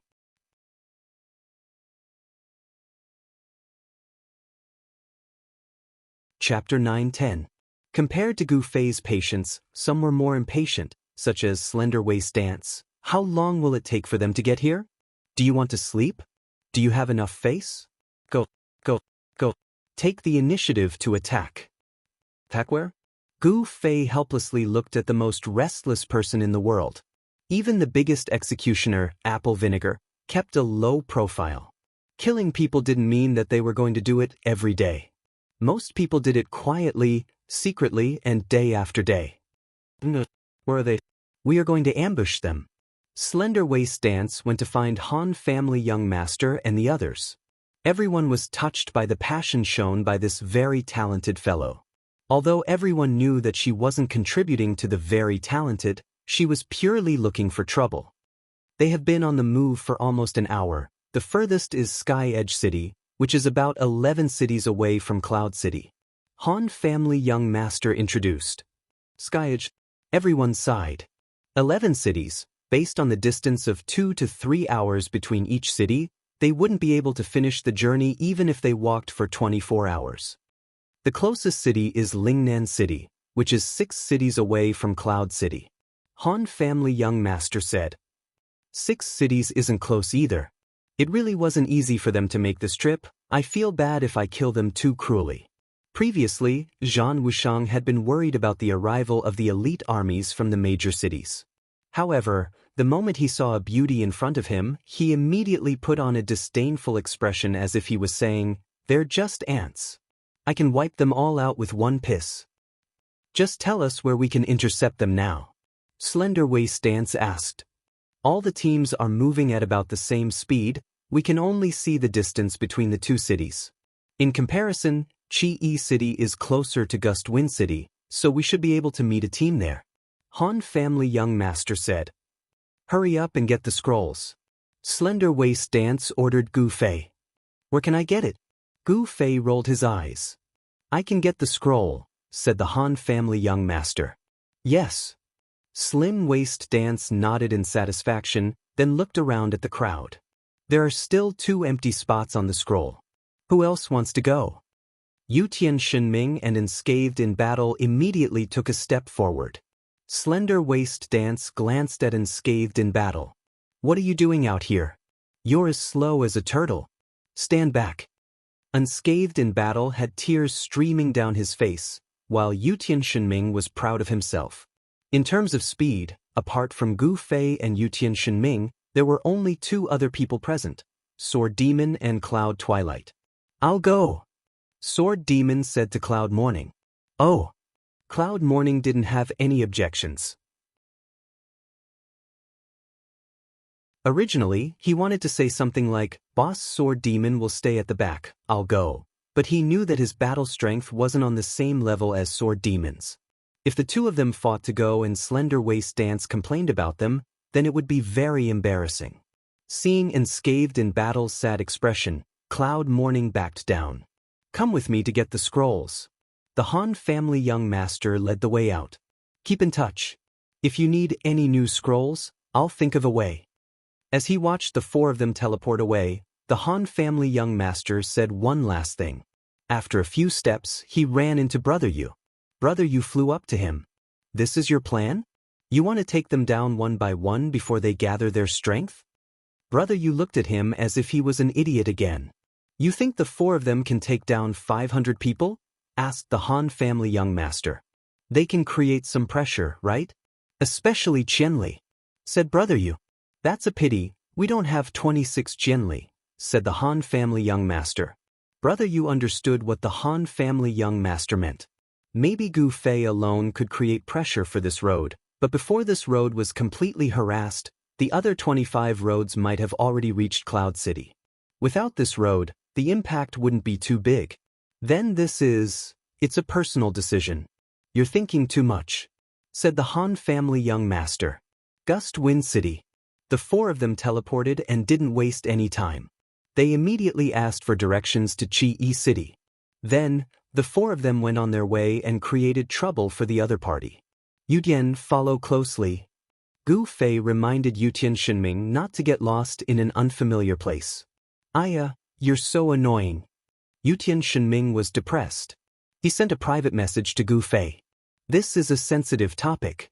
With a beauty beside him, Yutian Shenming wanted to save face. Qi City to Gust Wind City. With the speed of a team, it'll take about 2 hours. The other party has already set off for more than an hour. I believe it won't be long before we meet them. This information was held by the most reliable and steady sword demon. Brother, you also gave me information about the experts in Qi City. Do you want to take a look? The sword demon touched his pocket. 500 people. Are we going to find experts to kill? Yutian Shenming questioned. Of course. Take a look.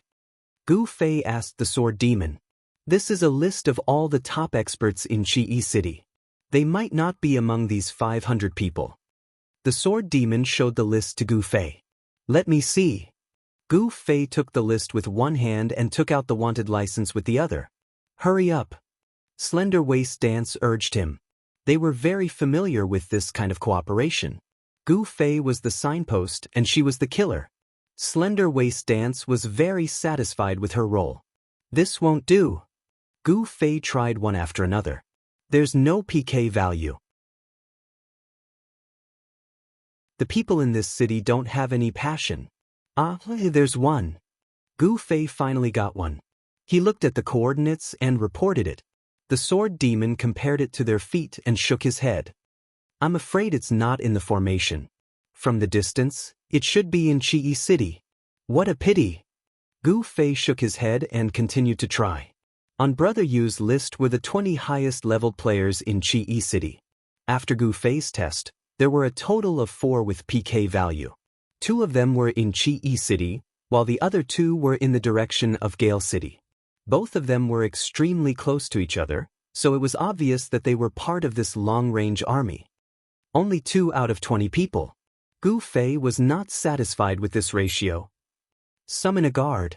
Slender Waist Dance wanted to use this trick to sneak into the crowd and assassinate. Where in the wilderness can I summon a guard for you? Gu Fei said. They had already walked out of the city for a while. The main city guards never patrolled outside the city gate. At this time, Gu Fei could not find a guard to show his wanted license. What were you doing earlier? Slender Waist Dance was dissatisfied. Don't use that method. It's too dangerous.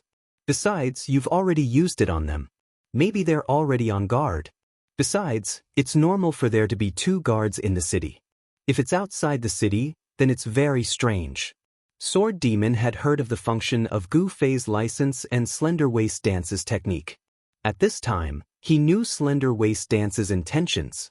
He was afraid that Gu Fei would really go back to the main city to call the guards, so he hurriedly tried to dissuade him.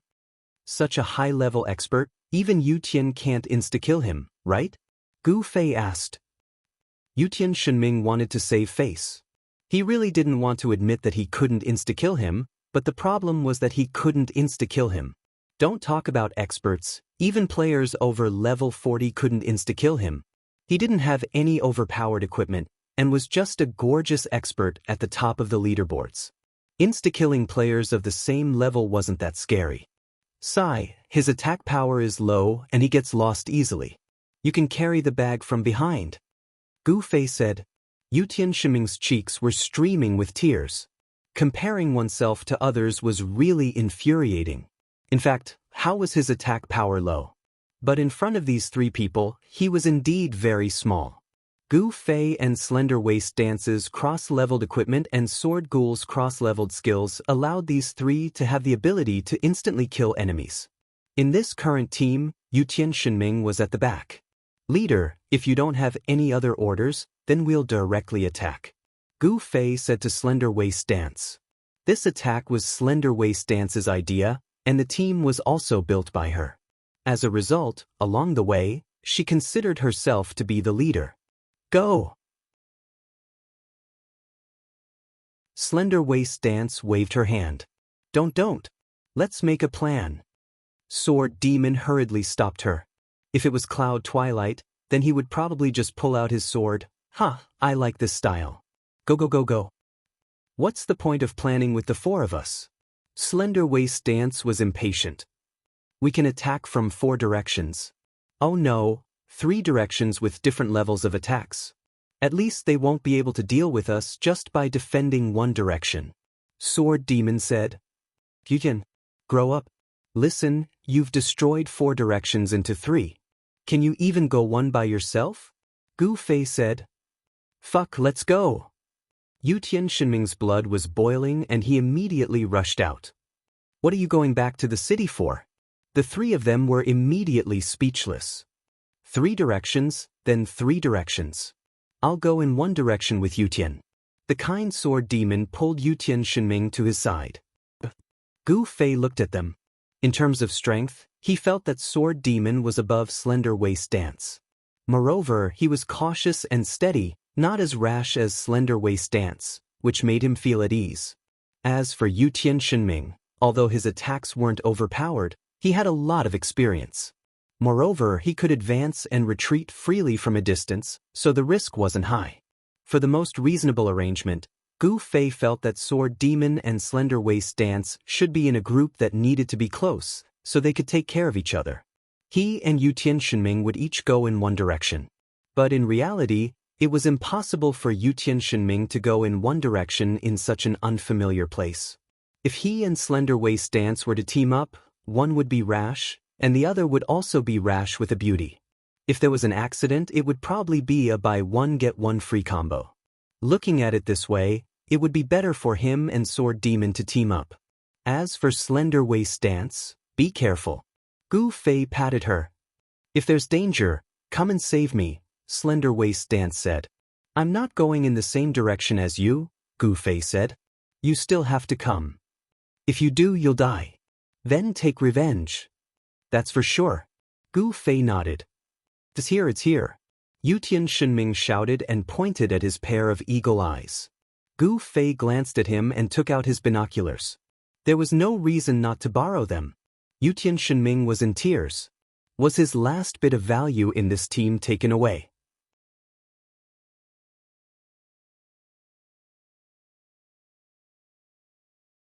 Chapter 9-11. Gu Fei looked through the binoculars and saw a bunch of people coming from the main road. However, they were already close to the main city and the surroundings were flat. There were no mountains, no water, and no trees. There was no place to hide. After Gu Fei finished looking, he passed the binoculars to Slender Waist Dance. Slender Waist Dance pretended to observe and then passed it to Sword Demon. Sword Ghost looked at it more carefully, and after looking at it, he wanted to pass it to Imperial Heaven Shinming beside him. Imperial Heaven Shinming turned his head and snorted, I have eagle eyes. Sword Demon smiled and said to Gu Fei and Slender Waist Dance, there's no terrain around here. That's easy. We just have to choose 3 directions. Safety first. The 2 nodded and Gu Fei said, I'll wait for them in front. I'll attract their attention and then you guys ambush them from the left and right. You just want to walk less, right? Slender Waist Dance glanced at him. You have the heart of a villain, Gu Fei said sadly. Then we'll take the left and the right. Slender Waist Dance said to Sword Demon and Yutian Shinming. She then glanced at Gu Fei, you take the middle. Gu Fei was speechless. Sword Demon and Yutian Shinming laughed and left. The 500 elites from Chi-E City strode towards Gust Wind City. Although the distance between the 2 cities was relatively close, after walking for more than an hour, 80% of the people were already annoyed. They had to walk through 6 main cities like this and might have to walk back the same way in the end. No one didn't feel annoyed. 10 Hearts Locke was the instigator of these 500 or so players. He was also one of the 31 important figures from before. He was a knight, and he had died in battle before. Compared to those who had fallen to level 40, he could be considered lucky. At this time, 10-Hearted Locke didn't dare to be high-spirited in the team he had gathered. He could see the conflict in many people's hearts. 10 Hearts Locke was a little worried. They had only just started their journey, and their emotions were already very problematic. Would it be negative to fight with such emotions, or would it be a catharsis? There were many people traveling with them, but 10-Hearted Locke felt that there was no one who could empathize with him. Instead, he felt closer to the other 25 important people who were participating in this operation in other main cities. He had only known them for 2 to 3 days. Along the way, the 10-Hearted Locke maintained contact with the other 25 people. As expected of brothers on the same battlefront, everyone more or less expressed their concern for the team's current emotional problems.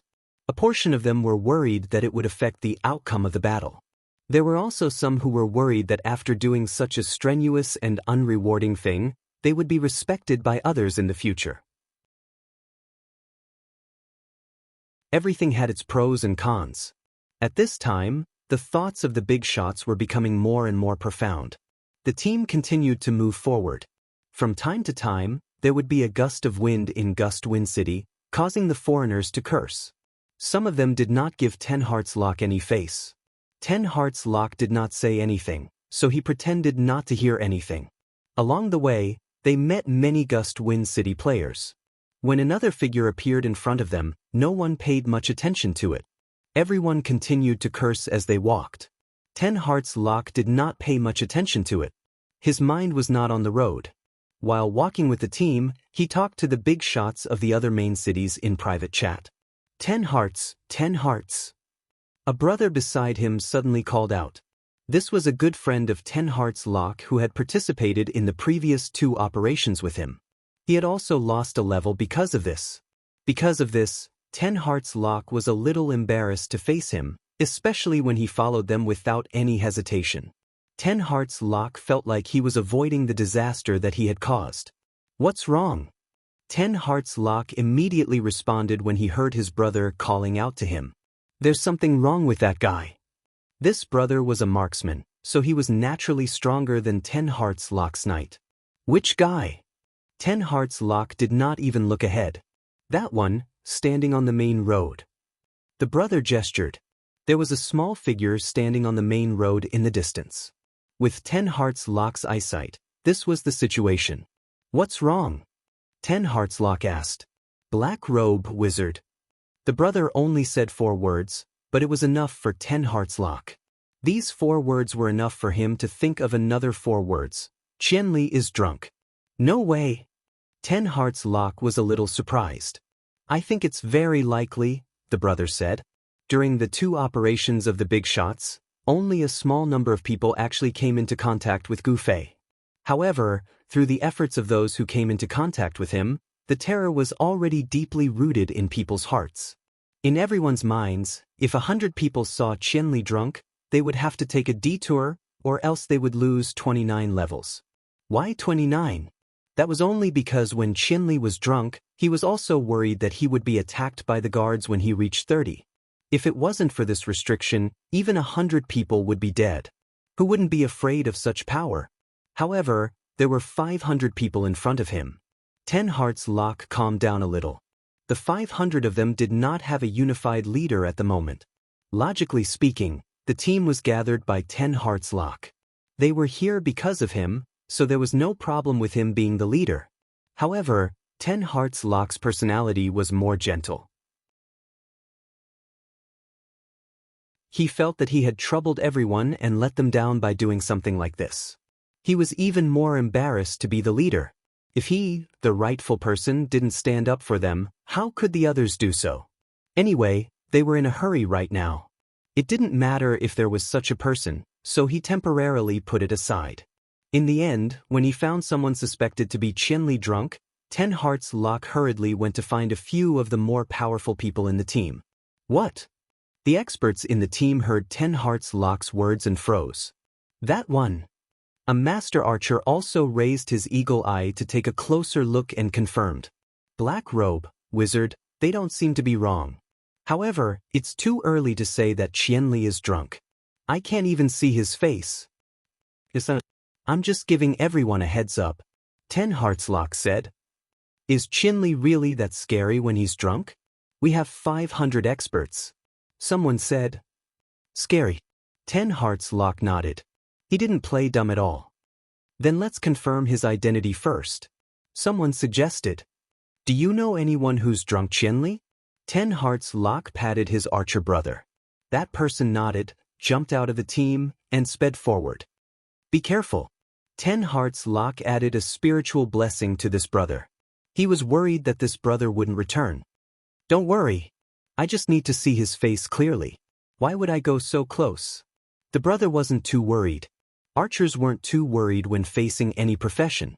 If they couldn't win, they could always run. This was the source of their sense of security. Gu Fei was still holding the binoculars in his hands. From time to time, he would look forward. Soon he saw someone jump out of the opposing team and run towards him. It was a master archer.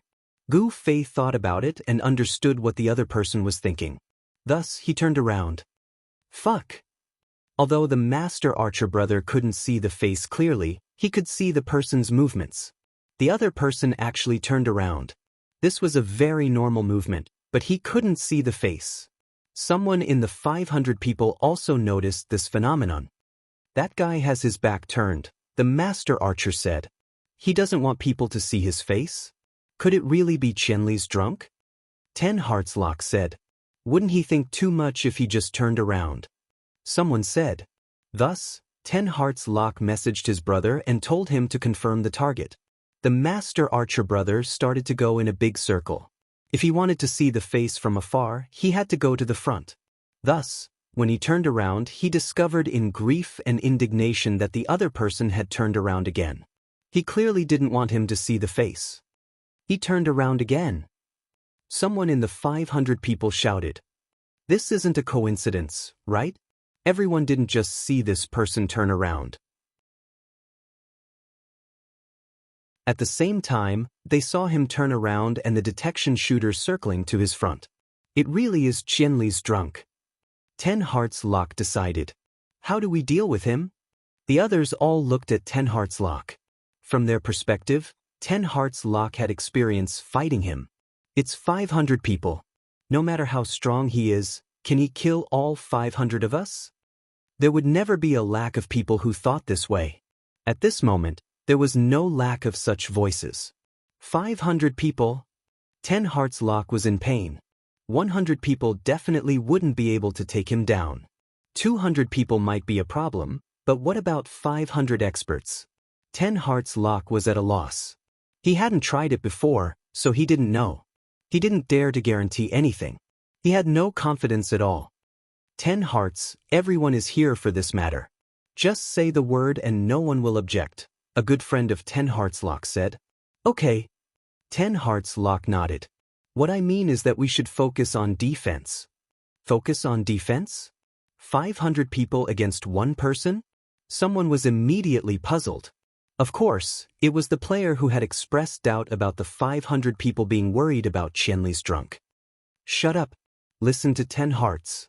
Someone who was familiar with this person immediately scolded him. 10 Hearts Lock looked at Qianli's drunk in the distance, then looked at the crowd and said, It's true that we have 500 people, but among these 500 people, there aren't even 100 who can keep up with Qianli's speed. In other words, if we want to take the initiative and attack, only the thieves and archers can keep up with Qianli's running. For Qianli's drunk, we have a chance to take them down one by one. I believe everyone has heard about how Qianli's drunk defeated a level 6 guild in the city war, right? Actually, it wasn't that he defeated 1,000 level 6 guild. It was because this guild was careless and took the initiative to chase after Qianli's drunk. The thieves and archers separated from the main team and formed a line. In the end, they were killed by Qianli's drunk. So, when dealing with Qianli's drunk, I feel that we should focus on defense. We can't let him mess up our formation. Unless he's completely close to us, we'll maintain our formation. If he only roams 30 meters away and attacks from a distance, we'll continue to attack while continuing forward. Don't take the initiative to attack and don't try to surround him. 10 Hearts Lock said. Damn, why is it so frustrating? Someone was unhappy. I think this is the best method. 10 Hearts Lock said. You're tuning in to the Passion Page's YouTube channel. We're so grateful for your support and don't forget to subscribe to join us on this incredible journey through captivating stories. Your generosity through donations truly makes a world of difference, as it's the primary source of revenue that allows me to expand and enhance this channel for you. Thank you from the bottom of my heart for being a part of this adventure.